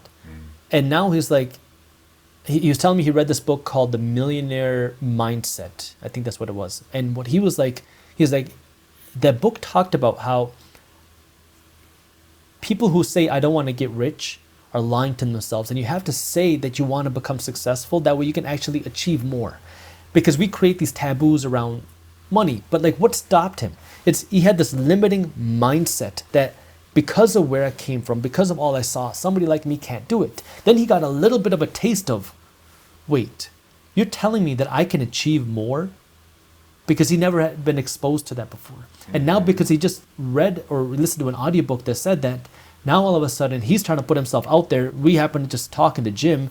And now, he's like, dude, like, can you please give me some sort of guidance? And now I started talking about different things that he can do. And he was like, dude, I cannot thank you enough, because it's just like, it's not even that I did anything. It's just, he got a little taste of what's possible. Trust me, this is the entire reason that impact theory exists. So you're in Detroit teaching. I was in Compton building a company, and I'm encountering all these people, very bright. Some of them, look, there were morons just like there are anywhere else. But there were a lot of incredible people, and I began to realize intelligence is evenly distributed, but mindset is not. Right. And because they have the wrong mindset, because they're asking the wrong questions, because there was one kid who I was like, bro, you're so smart. Like, why aren't you out there pushing yourself? And he said, oh, my mom told me that the world doesn't want people who look like me to succeed. Right. And I was like, that is the worst fucking advice you've ever heard in your life. And I'm like, I've become obsessed with the Kobe Bryant quote that boos don't block dunks. Yeah. You can get so good at finance that no one can stop you. Like, you can just out invest people. And this is where I get obsessed about, okay, there are a cluster of things that mindset is certainly one of them. Financial education is certainly one of them. The education system in and of itself is certainly one of them. The self-loathing thing that's become so prevalent in America is one of them. It's like, what I want for people is for them to feel like I felt in the 80s. Now, I didn't grow up with money. We weren't poor. I used to think we were poor, but now I've seen real poverty. We weren't poor, but we were lower middle class. And so I couldn't have the things that I wanted to have. I had to start working when I was 12 years old I had to buy myself a Nintendo. My parents couldn't or wouldn't buy me one. And so I took a job in a door factory at the age of 12 so that I could buy a Nintendo. Now, when you come up like that, you learn a couple things, depending on how you're wired. For me, what I learned was I really hate work, but it's really cool that I can go do something, someone will pay me for it, and then I can get the things that I want. So It gave me a sense of self-agency. Then as I got older, I read my own equivalent of The Millionaire Mindset. It wasn't that, but things that ended up teaching me, whatever you dream for, you're gonna fall short of. So you better dream really fucking big and then go just relentlessly acquire a skill set in order to get good enough. So in the 80s, I just believed I could become anything I wanted, but I was gonna pay an extraordinarily high price to get there. I was gonna have to figure it out. I was gonna have to outwork everybody. I was gonna have to go hard. Right. Nothing was gonna be given to me. Nobody owed me anything. I was gonna have to head down and just learn to fight. And that sense of like, hey, you can have anything you want. This world is amazing. It's your oyster. Let's go. But let's go means let's go get strong. Let's go get smart. Let's go get educated. Let's figure out what you have to do. But boos don't block dunks. You can get so good that even if people want to stop you, they can't stop you. Right. Now, if I could give people that mindset, an overwhelming number of them are still going to fail. I get that. But you create an environment like the US where, man, really amazing people from all over the world want to come here so that they're not strucken down by other people who don't want to see a tall poppy. They don't want to see somebody stand up above other people. They're cheering for it. They want to do it themselves. And it's become a meme. This really pisses me off. It's become a meme, the whole idea of people voting against their own interest because they're just a temporarily embarrassed millionaire. Yeah, that was my entire youth until I was in my late 30s. I acted like the temporarily embarrassed millionaire, and it led me to becoming an actual millionaire. If you see yourself as like, this is all you're ever going to be and you're stuck, then you won't do the things you need to do to at least have a shot. A lot of people are still going to fail, I get that. But man, if you think, it's what I call the only belief that matters. If you believe, if I put time and energy into getting better at this thing, the world will still punish me. Rich white people are going to take it away. I will never get anywhere that I want to go. You won't do the things. But I think that goes to that. This is really a mindset thing of like I don't even know if it's self-confidence or a little bit of arrogance or a little bit of ignorance. Where like for me, you said that a person you talked to, their mom told them someone like you can never make it. The world doesn't want someone who looks like you to be successful. And you know what? You said that was the worst advice. I think that's the best advice that you could get. Because Why? That makes you, well, at least because I heard some things very, very similar. And for me, that put a fire on my butt where I was like, I'm going to prove you wrong. I'm going to prove you wrong. I'm going to give you a middle finger and I'm going to go do what I want. Because I heard... Did your mom tell you that? My mom told me that somebody who looks like me will never be the CEO of a company. So I need to shut up and go study to become a doctor. Wow. I wish the world were more like you. I mean, the thing is, I always had just a little bit of a hard head. And my mom said it out of love. Like, I love my mom. My mom is they a big always supporter. do. It was because I was I was very rebellious, but not in a bad way. Like, I wasn't doing drugs and drinking and doing things like that. I was like trying to start businesses. And in a traditional Indian household, like my house, like my parents were like, you have to become a doctor. That's it. Like from since I turned like 1 or 2 years old, they told everybody from America to India, Jaspreet is going to become a doctor. For my entire life, that's all I heard. Me playing football was a distraction from me becoming a doctor. Me doing a newspaper route was a distraction from me becoming a doctor. Me wanting to go to the gym was a distraction. All these things were discouraged. I told my dad I wanted to start investing in real estate. He told me, you're stupid, focus on your studies, and then when you're a doctor, you can do whatever you want. I want to be clear though, that was all terrible advice. It happened that you pushed back against it and proved them wrong, but the advice, because most people listen, the advice was god-awful. But I think it's like, we have to be able to channel pain. We have to know how to do that because pain creates purpose. And pain can create purpose. It can. But you have to I don't know if it's confidence or a little bit of, again, like I was saying, arrogance or ignorance, where we have to want more from ourselves as people. We have to know that we can produce more. We have to believe in ourselves. I mean, I don't even know if it's belief because I never, if I look back to my 17, 18-year-old self, and I remember telling myself, dude, if one day I ever made $100,000 in a year, man, I'm gonna be flying in private jets. I'm gonna have all the money in the world. And then you do it, and I was like, wait, this was a dream, one day, and then I did it, and it's well, I'm not flying in a private jet. I don't have all the nice stuff, but I'm pretty surprised that I did it. And then you surpass that, and then you take it from $100,000 a year to $100,000 a month, and I can't imagine when I was 17 to think that somebody could make that in a month. And you're like, wait, that is possible? But in order for that to be possible, you just have to you have to have some sort of taste and belief. And that belief, I don't know where that comes from.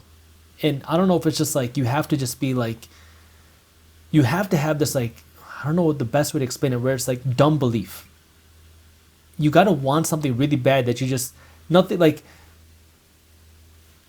science doesn't add up. 2 + 2 is 4, but you're telling me that 2 + 5 is 44. Here's what people have to understand. The human animal is designed to grow and get better.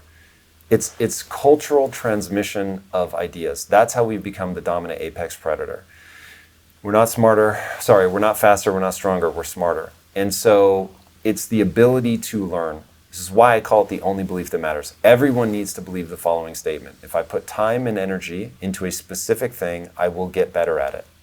Once you believe that, everything else is going to take care of itself. You're failing, you're not making as much money as you want, you don't know finance, whatever, go learn it. And once somebody is like, oh, okay, I'm going to go get good at this thing. I didn't need to be born good at this. I don't need to have a natural inclination to it. I have a goal, and my goal makes demands. If you're Kobe Bryant, you have to practice basketball. Why? Because your goal is to become the best basketball player of all time. If you're Kobe Bryant and your goal is to become the best basketball player of all time and you spend your time swimming or studying math, you're never going to get there. So your goal makes a demand. So your parents weren't wrong. If you wanted to become a doctor, then going on a paper route didn't make sense. What they weren't realizing is you wanted to be an entrepreneur. And so that was just a misunderstanding of what your goals were. But you both were right in the sense that, hey, figure out what that thing is that you really want to get great at and then go do that thing. I think that the society also molds it because like it wasn't that. What's it? Molds So what? for example, you said my parents, like what they didn't know that I wanted to be an entrepreneur. And I think it's more that they didn't understand that other opportunities were possible. Because when I said I wanted to be an entrepreneur, that was like They just thought you were stupid. there was a horrible thing. I mean, I think that, you know, whether it be your parents, your cousin, your family, your friends, or society, we encompass ourselves into this little box that this is what's possible for me. Somebody that grew up like me, somebody who's good at what I'm good at, somebody who looks like me, somebody who comes from my background. This is my possibility. But what the opportunity we have here is the whole table. The whole world is your opportunity. But you have to believe that first.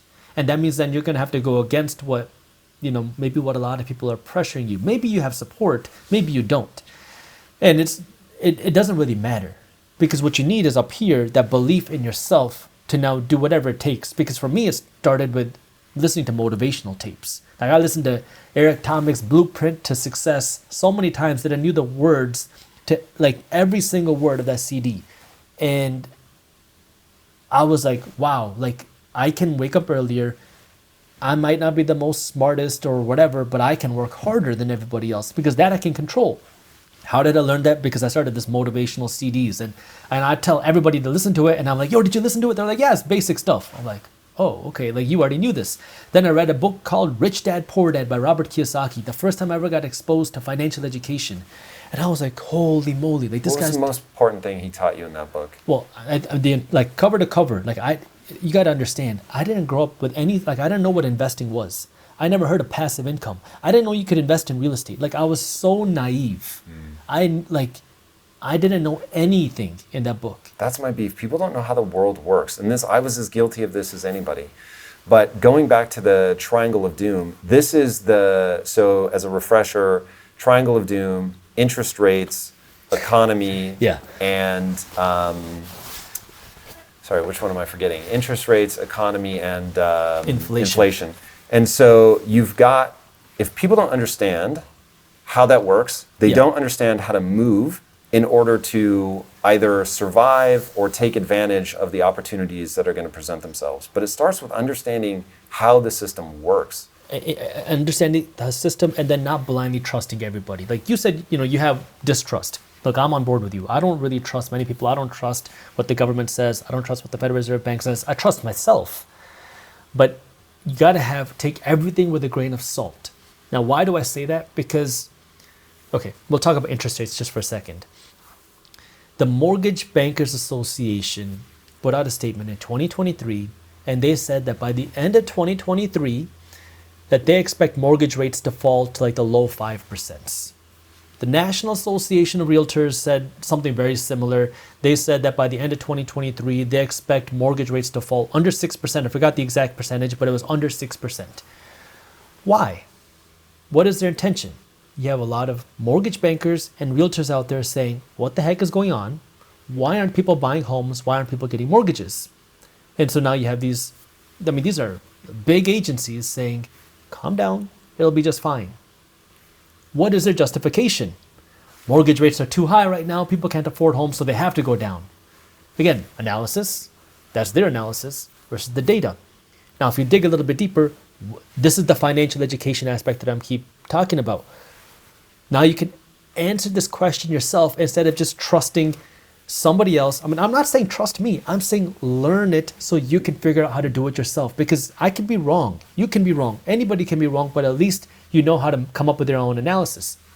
What affects mortgage rates? Two things. The interest rate that the Federal Reserve Bank sets and inflation. When the Federal Reserve Bank raises interest rates, that makes borrowing for banks more expensive, which means they're going to have upward pressure on where, what they have to sell it to. Like if you sell a hat for $10 and then the cost of the hat goes up to $11, now the store is going to have upward pressure to sell the hat for 20 as opposed to 15, right? Because their cost is going up. So when the Federal Reserve Bank raises interest rates, that's upward pressure on mortgage rates. The second aspect is inflation. Why inflation? Because, well, when inflation happens, this is a little complex, but when inflation happens, people are more worried about the dollar. And when people are worried about the dollar, they're less likely to loan money to the government. This is called a treasury bond. So in the financial world, there's something called the risk-free rate.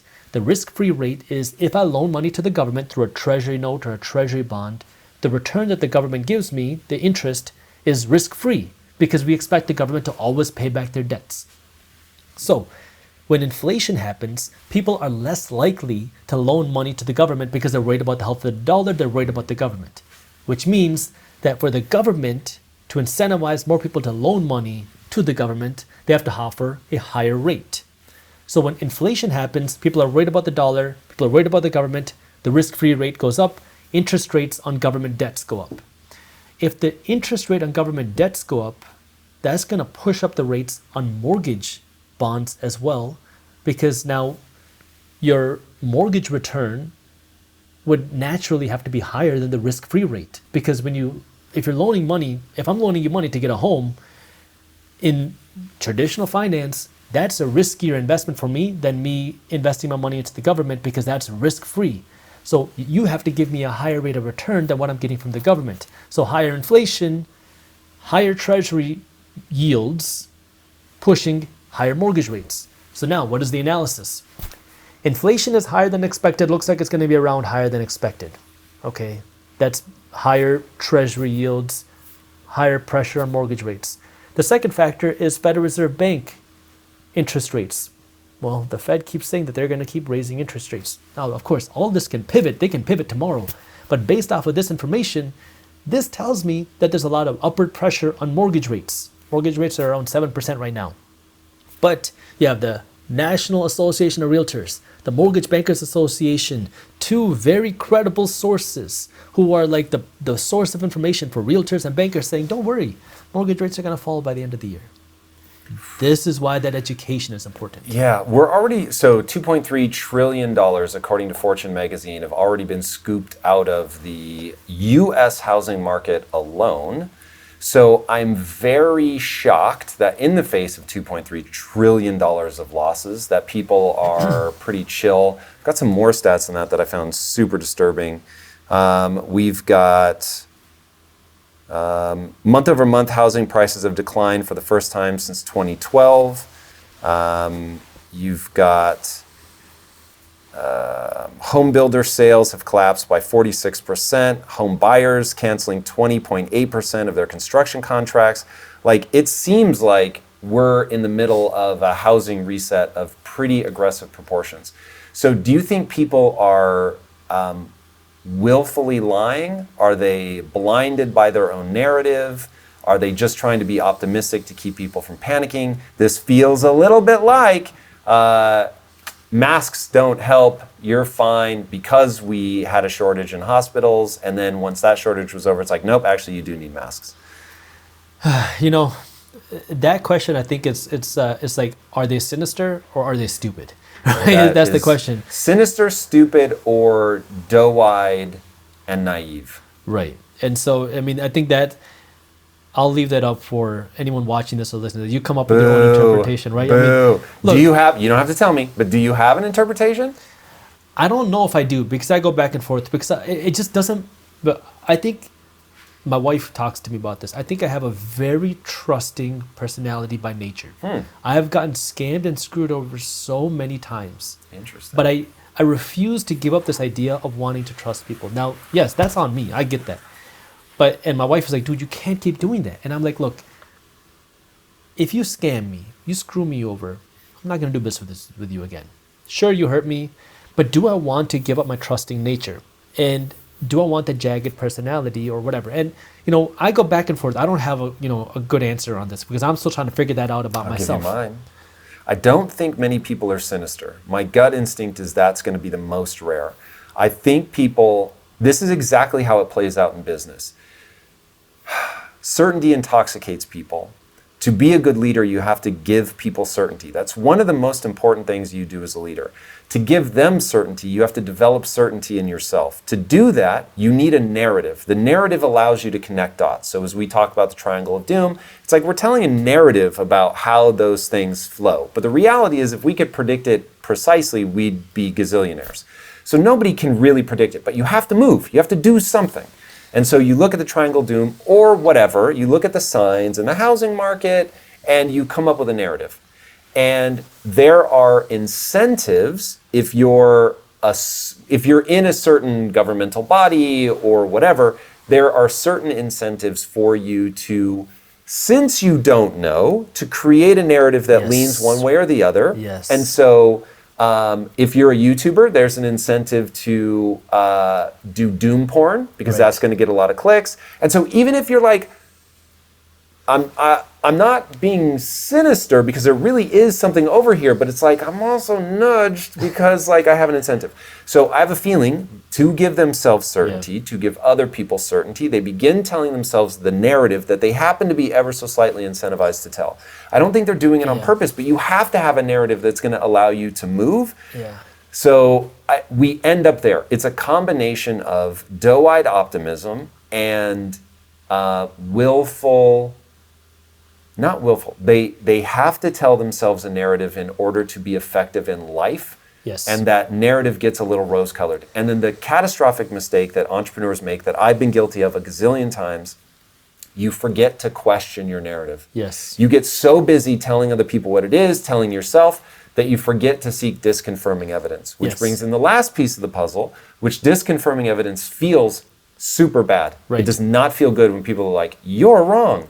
And especially now in the days of the internet, you're wrong usually is said, you're a moron, you're an idiot. Or worse. Yeah, and so then you really want to defend yourself, which means defending your narrative, which then you entrench yourself and it becomes dogma. Yes. To put one more point in this, even Einstein, who gave us the theory of relativity, could not, in the later part of his life, become one of the people pushing the envelope of his own theories because he got trapped in his own dogma. I think you're 100% right on that. And like, because that's what I've been experiencing too. Like, so on YouTube, let's just talk about that and we can expand other places. If you don't have a very attractive title, no one clicks on it. It goes into the YouTube cemetery, no one's gonna watch it, which was a huge pull on my heartstrings because I'm like, why do I have to title videos like this or come up with these thumbnails?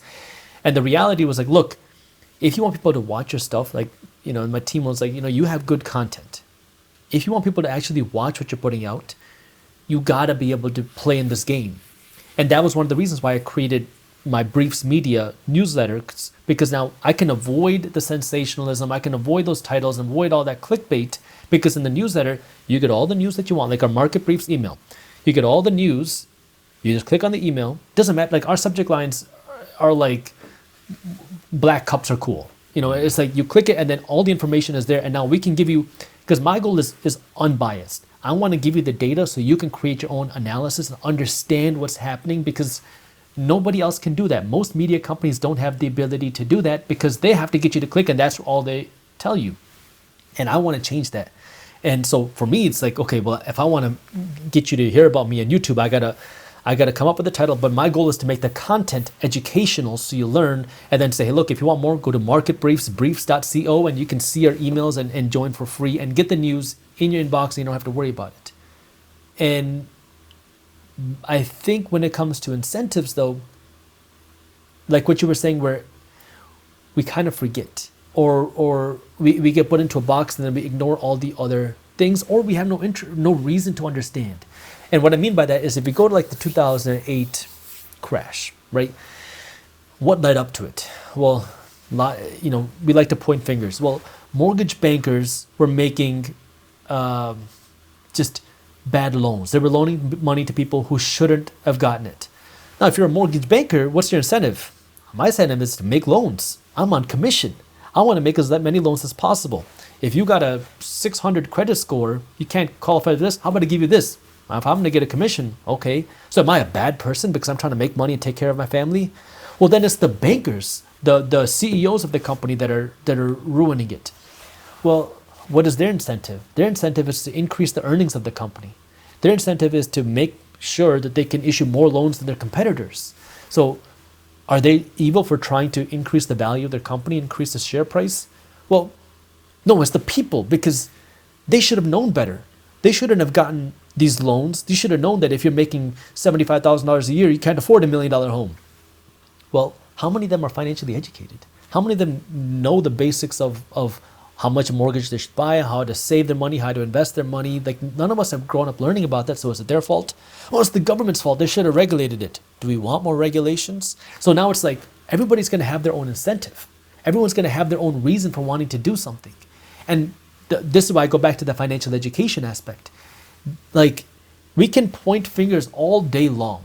That is your fault, their fault, their fault. At the end of the day, if you cannot protect yourself, it doesn't matter. You have to know how to protect yourself. And that shield is that financial education. Because now, look, your bankers in the business of making loans. They want to make as much money as possible. It's reality. The realtor wants to sell you a bigger home. They get a bigger commission check. The car salesperson, they want to sell you a bigger car. The corporation, they want to sell you more stuff. Your company wants to keep you employed there. This is the incentive. You can hate it, love it, or understand it. And the financial education is understand it. That way now you can at least make an educated decision of what type of home you want to buy. And that's what is lacking. And this is where, for me, it keeps coming back to the same thing because, yeah, everyone's going to have their own incentives. Politicians are going to have incentives to get votes. They're going to want to say things to get votes. Corporations are going to want to say things to get you to buy their stuff. Salespeople are going to want to push their thing. And everyone's going to have an agenda. And now your agenda needs to be protect yourself. How do you protect? And we focus on the financial education side, but you can apply this to every aspect of life. But you got to know how to protect your wallet. And you cannot tell me that your banker is going to have a better protection of your wallet than you are. You cannot tell me that a corporation is going to protect your wallet better than you can. You cannot tell me Most that people don't know how to protect it, though. But that's so what are we the doing? thing that scares me. And we're relying on the government to tell us what to do. And so this is where, what do we do? Look, I keep going back to financial education. That's why I'm an advocate for that. Because what I'm saying is, dude, look, you can rely on the government all you want. Maybe they'll help you, but I do not want to rely on them. I want to rely on myself, my own financial education. Don't rely on, I'm not saying you rely on me. I'm not saying don't rely on a random guy on YouTube. Learn. And what you said, I'm 100% in agreement with. Listen to people who disagree with you. Listen to both sides of the aisle. Because if you agree with one thing, and social media amplifies this, you go down a rabbit hole. As soon as you start learning about one thing, whether it's money, health, or it doesn't matter, you're going to get bombarded with only that one thing because that's how the algorithms work. You go deeper and deeper and deeper down the rabbit hole, and anybody who disagrees with you is stupid. But if you really want to build intelligence, you got to break out of the algorithm, come out of the rabbit hole, and now study this side too. And maybe they're wrong, and maybe you realize, wow, they're even more wrong than I thought. Or maybe you have a more balanced opinion. And this is where real learning comes into play, because we have to learn how to learn. And we're not taught how to do that. How do we learn how to do that? Do you think the game of money is too complex for the average person to ever win? This is what I think is happening to the middle class. It's just too complicated. And unless I'll expand on that. The reason that we've created rich and poor is because of the fact that the way that we're getting money into the economy is by buying assets. To buy assets, you really have to understand an obscenely complicated game. And most people don't understand that game. And so they just say, I'm just going to go work and I'm going to earn a paycheck and I know how to live paycheck to paycheck. It's not ideal, but I get by and I have fun and I'm able to raise my kids and all is well. Well, even most people aren't. Not most people, but fewer and fewer people are having kids now. And so we're simplifying the game. We're collecting a paycheck. we're entertaining ourselves for reasonable amounts of money. Amazon's helping make like your average stuff cheap. So people don't really have like a big incentive, especially in an era where the rates were just declining and so debt basically was pretty easy to get a hold of. Goods are getting cheaper and cheaper. So I don't have to Tony Robbins money master the game. I just play the game of going and getting a paycheck and now all is well. But the way money finds its way into the system in an era where we have to like inflate is only going to people that hold assets. I don't think that is too complex, but I think the first issue is comfort is one of the biggest drugs in the society. And many people are comfortable. I'm going to back you up before we get to comfort. I think it's so complex, you sound crazy. So that means I think you're carving out a small piece of the money world and saying, just focus on this piece. What's this piece then? Look, money at its core is very simple, just like how fitness at its core is relatively simple. In the fitness world, it's eat less, work out more to live a healthy lifestyle. In the financial world, spend less than what you make, invest the difference. In what? And this is where it can be as simple as you put your money into the S&P 500. Now I'll explain what that means because it's going to sound very complicated if you've never been exposed to the money. S&P 500, literally all that means is the 500 biggest companies in the stock market. Historically, the S&P 500 has grown by 7 to 10% a year on average over almost the last century, which means if you took, $100 a month, and that's all you did. You didn't look for the next Google, the next Amazon. You didn't try to find real estate investments. You didn't try to do anything complex. All you did, you had a system and you just put your money into that fund, a fund that gives you exposure to the S&P 500, and you did nothing else. And you even automated it so you don't have to do it manually because there's brokerages out there that do that for you. If it was just completely automated and you never looked at an individual stock, you never touched your investment portfolio, and all you did was spend less than what you make, and you just invested $100 a month, you would have retired a millionaire with $100 a month investment. So now, what do? We like to complicate it. We like to say, man, this stock looks hot. Get into this stock before it pops off. Should we short this stock? Should I do options? Should I go and do this? Or should I do that? Should I, and we start trying to play this game, because now we start to get into the whole idea of this is fun. This is attractive. How can I make more money? Gambling at that point. And for a lot of people, it becomes gambling. And this is where now understanding investing versus everything else. Investing, look, spend less than what you make, okay? If you're making $25,000 a year, $250,000 a year, or $2.5 million a year, it doesn't matter, spend less than what you make. And, it doesn't matter how much money you make, it starts with a mindset thing. There's a reason why you've seen so many athletes make millions and end up bankrupt. I think it's like almost 8 out of 10 NFL players end up broke or bankrupt within 5 years of them leaving the NFL. Okay, it's not just a money thing. We talked about 6 out of 10 millennials making over $100,000 a year are broke. And there's a crazy high number. I'm going to say around 50%. I don't remember the exact number, but of people making over $250,000 a year that are also paycheck to paycheck. It starts here.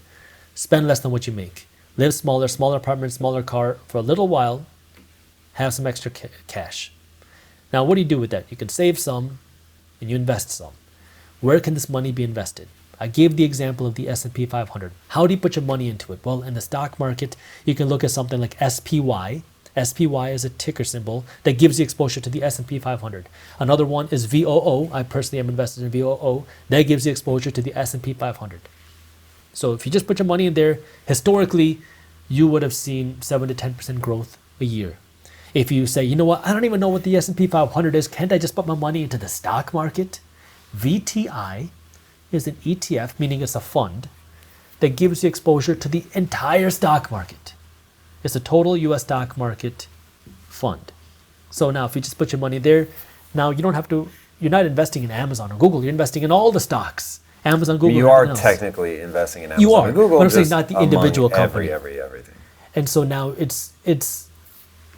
we can dumb it down to as simple as, just put a little bit of money into these things and now you're just going to meet the market. You don't got to worry about all the fancy stuff. All the fancy stuff is what generates all the clicks and the excitement and the fun and the noise and that's what gets all the headlines. It's also where people lose their money. So yeah, getting to someone like Ray Dalio and a huge hedge fund, those guys are going to time the market. Those guys are going to use AI and hundreds of millions of dollars in research and all of that to stay ahead of the curve. Ray was the one that said to me, he's like, man, the problem is that they don't understand how sophisticated we are. And you've got your average person on the street that thinks that they're going to beat us to the punch. And he was like, we measure our trades in milliseconds. We've got AI. They've got 1,800 employees or whatever. And he's like, yeah, the odds of you beating us are effectively zero. So that puts people back into the passive investing mode, which is what you're talking about. Okay, I will say that even that, like, you're so immersed in it that you forget how complex even that is. Like the ticker symbols, people are like, what's a ticker? Yeah. So and so, like, I'm going to go back to the conversation I had with the guy from Detroit recently, where we had the same talk. He was like, dude, I have no idea how to invest in a stock. Where do I start? And so now, you're right. That can be daunting because now you open up one of these apps and they're going to ask you for your bank information. They're going to ask you for your social security information, which can be like overwhelming. You can be distrustful. Like, who are these people? Can I just say something really fast? Yeah. In high school, I was taught calculus, but not about the stock market. That's crazy. You and me both. I didn't know what the word dividend meant. I didn't know what passive income was. I didn't know what wealth meant. I had no idea what these things were until I started reading books. And we all live in a bubble, each one of us. Every single person lives in a bubble, and until you get yourself out of that bubble, you don't realize how big the world is and how many different things there are. Like, when I broke this bubble and started learning about money, I mean, I've become obsessed with things. Like, I started just like, I couldn't stop learning. And it blew my mind how much I didn't know. And then, I started learning about fitness and nutrition. And I'm like, oh my God, so much stuff I didn't know. Then I started learning about spirituality. What? This is all the stuff that I had never learned about before. There's a world of things out there. And when you think you know something, I can pretty sure, like, guarantee you that you don't know it. Like, the more you learn, the more you realize you don't know. And so, like, when we talk about, okay, how do you now make your first stock market investment? There are apps out there that will even do that for you. Like, they will just ask you how aggressive do you want to be with your investments. A little bit, medium, a lot, and then it connects to their bank account, and then it just invests it for you. But I think the psychology, like the education part can be learned with a few YouTube videos. Like, if you devote yourself for, let's say, 3 hours, you can figure that out. Just search it on YouTube, Google, there's a bunch of content there. The difficult part, which is not so easy to learn, is the psychology part. Because now, if you're getting started in the money game and you start investing your money and then you see markets go down and now you see a portfolio in the red, that's where now most people will panic, freak out, and sell because you're like, I was supposed to get rich because of this. I put in $3,000, now it's down to $1,800. What the heck happened? And this is where that psychology is so important, and that you cannot learn as easily. And what should the psychology be? So here, the great irony of investing is the best advice anyone is ever going to get is buy low and sell high. The thing that people are least able to do is buy low and sell high. The reason is when the price is low, everybody else thinks it's terrible, it's trash. And so now you have to believe in yourself and your analysis of the data enough to go, okay, it's the right play to do it now, even though the price being low means everyone thinks it's trash. And so you've got to buy it when everyone else thinks it's trash. Yeah. And then as the price goes up, then you have to think it's not going to go up forever. And so I'm actually going to take some wins. I watched this happen with crypto. It was surreal. I had never paid attention to the markets before, so I didn't understand what euphoria looked like. And so everyone was just like, it's going to go up forever. Nothing bad could ever happen. And they were buying in at the high. And then as soon as the price started dropping, and look, Michael Saylor may end up looking the fool. But what he tried to tell everybody was any increment of time less than 4 years in Bitcoin is just noise. Don't do it. And people still sold like fucking crazy. And so, yeah, getting people to buy low and sell high is already the most difficult thing. So if that's the wrong psychological approach, what's the right approach? How do you build the resilience? So on the first kind of basic level, it's when things are going around, if you're investing in the funds like I talked about, if if you look at history, we have seen recessions and market crashes happen almost every decade, which means you see boom, boom, boom, ups and downs and ups and downs and ups and downs. And the people that make the money are not the people that sell at the bottom. Is there a long arc? So if we're going up and down, is the market just, realize as it's going up, don't buy, because you know it's going to crash 7 years later. Buy when it crashes, ride it up, sell, it'll crash again. Or is it like up and down, but with this trajectory? For those watching, I'm raising my hand up and to the right. Yeah. Listening, I should have said. So is there like, over the last 100 years, has it returned 7 to 10%? Yes. Because it's actually gone up in value? Or including the recessions and crashes, the markets have gone up a 7 to 10% a year on average. And is that due to an increase in productivity of companies? Like people are actually spending more? Is it birth rate? Like how is it possible that it could keep going up? Like does at some point, doesn't even the long arc have to go, this isn't sustainable? So that's a good question. And it's actually probably a more complex question than you might be thinking, because it's yes and more. So what I mean by that is, okay, if you bought before at the peak of the 2008 crash, if you bought before everything tanked and you held on, you would still, assuming you invested into funds, not individual companies that went bankrupt, if you invested into the market, like the S&P 500, like the S&P 500, you would be richer today than then. Why? If you held on. So the psychology is now you hold on and buy more when things go down, assuming you're investing into funds. If you're investing in individual assets, then the research and analysis is completely different, because you want to make sure you're not buying your way into bankruptcy. So now the question is, why does the market go up? Well, the first part is value creation, right? Amazon is working every day to increase how much value that they're putting out. They're working to create new products. They're working to make buying online better. They're working to increase efficiency. And I'm going to talk about efficiency in a second, because that gets into like artificial intelligence and reducing costs and things like that. In addition to that, so you have every single company is trying to do this. If your company's not trying to do this, they're dying. Every single company is trying to produce more value, make more money, create a better product. But in addition to that, it goes back to everything that we just talked about. Why does inflation happen? The Fed says our goal is 2% inflation. Why? Why not 0%? Why not negative inflation? Because that would make things cheaper, right? And so now understanding, well, why does inflation happen? If you look at our economic system, and this is where, again, financial education is so important, 2% inflation is just enough inflation that most regular people don't notice it. It doesn't mean that it doesn't happen. It's just enough. But why do we want it? And so I'm going to get to that. So it's just enough that most people don't notice it. But why does it continue to happen? Because what is inflation? It increases the amount of dollars out there, right? It increases the monetary supply. More dollars mean more money to spend. More money to spend means you got more money to go to Chipotle. That's why over the last 50 years, we have seen the prices of things steadily increase. $100 in 1970 could buy you way more than $100 today. I'm not sure that's quite true. So here's how I've always thought of inflation. And the reason that we want a little bit of inflation is that I'll call it the Bitcoin pizza problem. So Bitcoin is a finite supply, which means that you'll never be able to inflate it. Now, it can still lose value. Obviously, we've seen that. It can go up in value. We've seen that. But if the value of Bitcoin goes up over time because it can't be inflated, then you could buy a pizza today. This happened to a guy. He buys a pizza for 17 Bitcoin, whatever. And then that 17 Bitcoin goes on to be worth $200 million.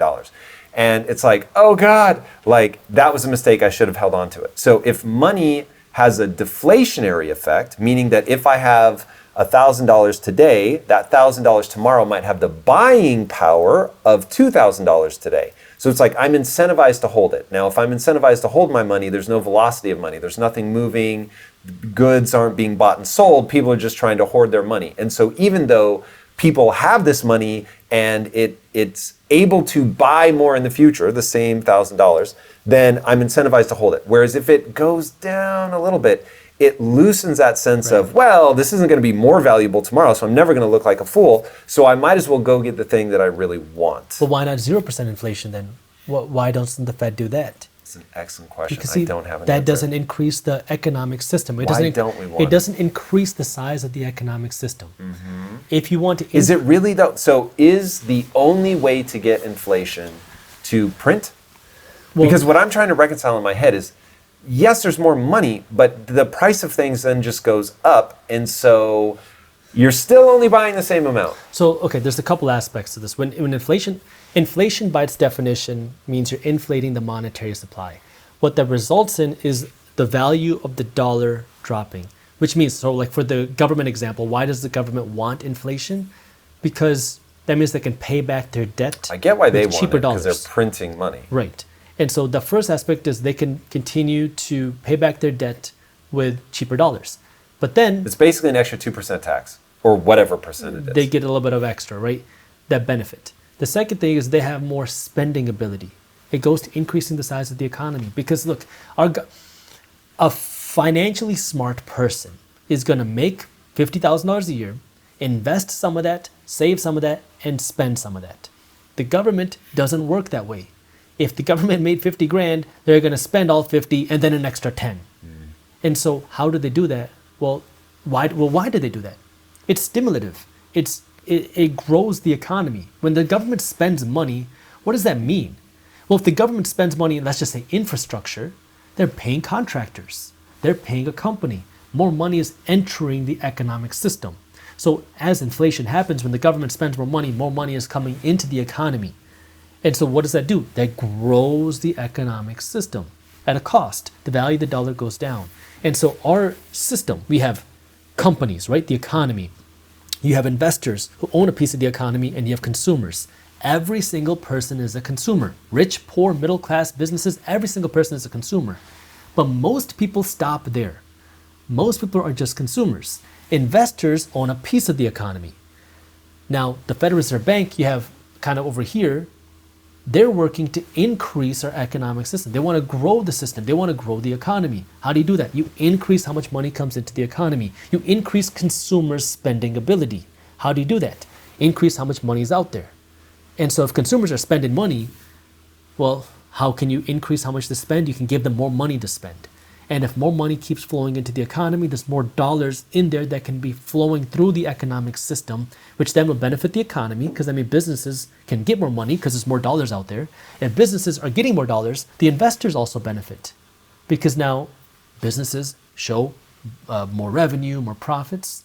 Sure, the value of the dollar has gone down slightly, but on a nominal level, there's more dollars, more wealth, more money accumulated here. This is why inflation is so important to understand, because consumers don't benefit from inflation. Sure, maybe you can buy more stuff if more money comes in, if you get more dollars. But consumers now have to pay for things with a deflated dollar. But am I crazy? You get 2% more dollars, but things cost 2% more. Sort of. That would be in a perfect world, in a vacuum. But it's roughly that, right? I mean, this really is a tax. It This is is the 100% government a tax. getting the ability to spend 2% more money. It is 100% a tax. But it is, look, inflation has been around 2% a year historically, or 3% historically. But does that mean that the monetary supply has increased by 3% a year? No. The amount of dollars out there has increased way faster. And this is the big argument that people say, that spending money does not cause inflation. This is the big argument here, because if you look at the 2008... Spending money or like the printing government's, money? well, spending more money than they have. So printing and spending. When the 2008 crash happened and we started unleashing the quantitative easing, we started opening up the money printer, and money is flooding our economy. You had some people saying this is going to cause inflation. But we never really saw a tidal wave of inflation after the 2008 crash. Inflation never really saw a big spike at all. Like, it was pretty contained around like that 3% mark. And so now we had everybody saying, hey, look, money printing doesn't cause inflation. We can print as much money as we want. We saw inflation at around 3%, but our monetary supply didn't increase by 3%. It was way more than that. I have a hypothesis. I'll be curious to see if I'm going in the right direction here. Sure. The money printing that they did, though, was just to keep people from losing their homes. So they printed the, let's say, roughly exact amount of money they needed to print in order to keep things status quo. Well, it's you. The government cannot predict how much money will be needed in order to do that. They sent out stimulus checks in order to stimulate the economy during the 2008 crash.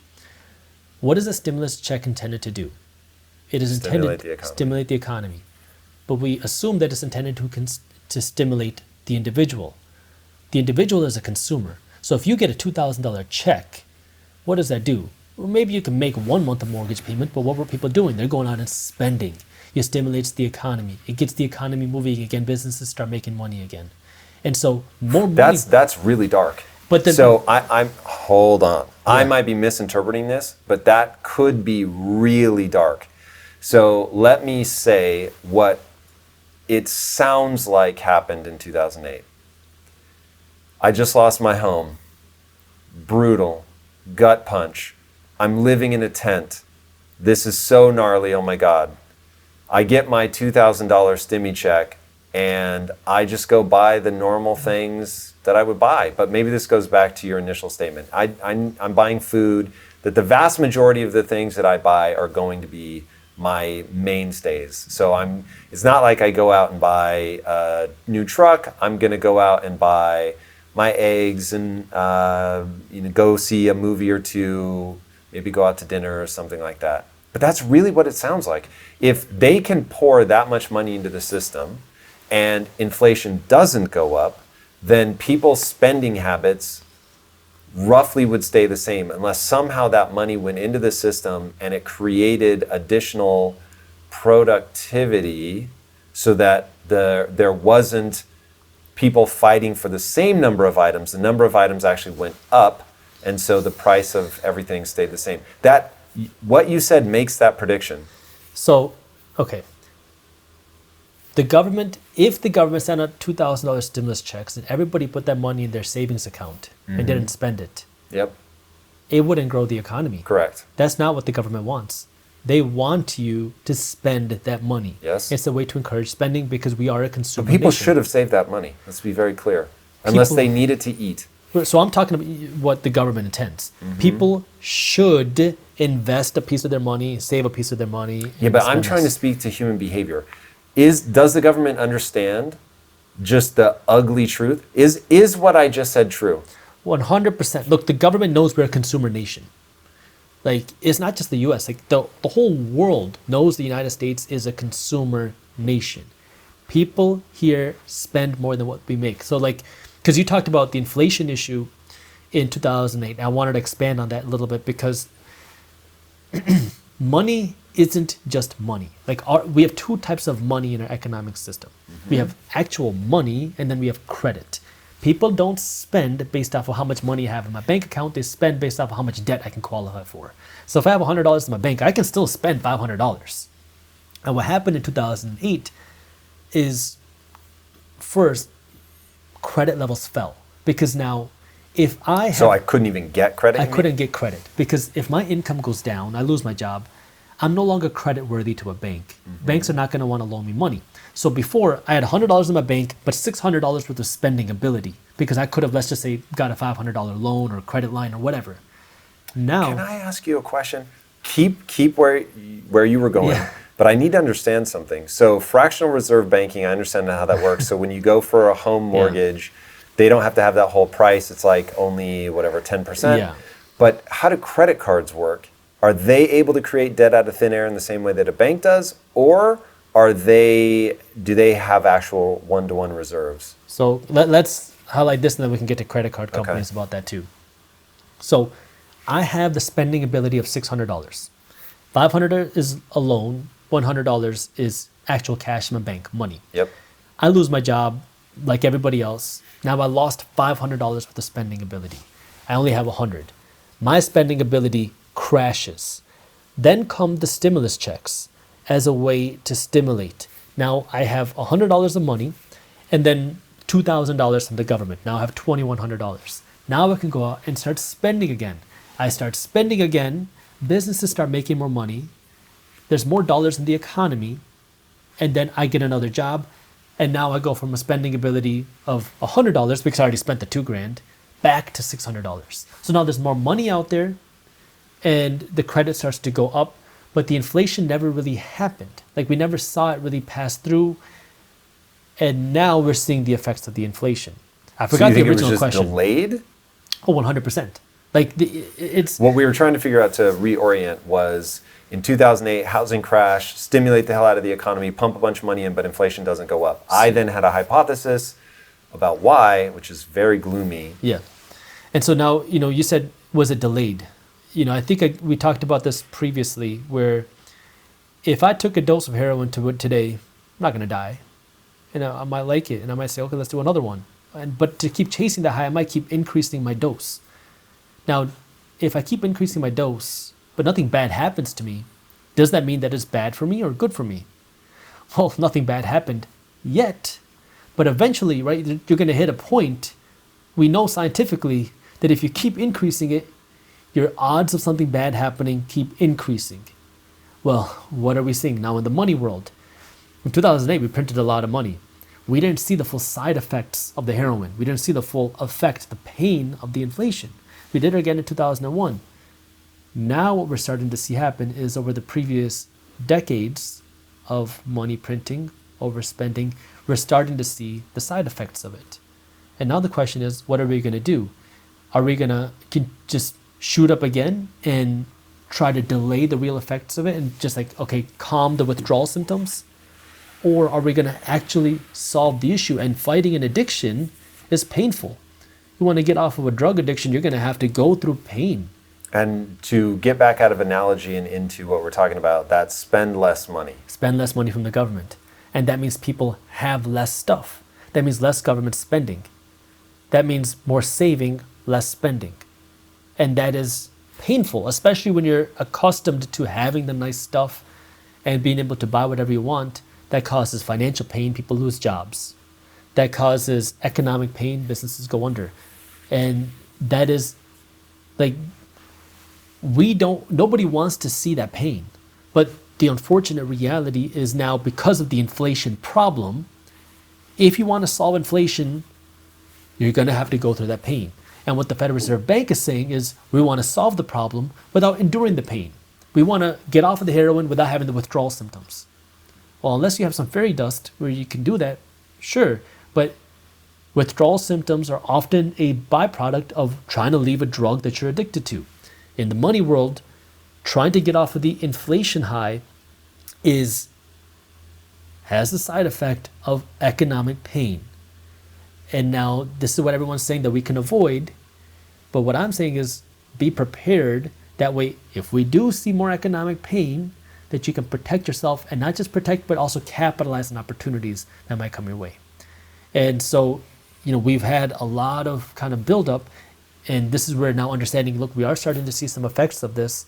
And over the next, decade, we're going to see a lot of things change. We have a lot of corporate debt, a lot of national debt, a lot of household debt. If interest rates continue to rise, it's going to cause pain. Now, we could shoot up again. The Fed could cut interest rates and start stimulating, and they kind of get the economy going again. But then that makes the inflation problem worse. Where can people stay in touch with you to be up to the minute on this stuff? Absolutely. So I cover this on my YouTube channel, Minority Mindset. If you go to briefs.co, you can join my free newsletters. We have newsletters for investors, newsletters for business owners called Business Briefs that keep you up to date on the latest business trends.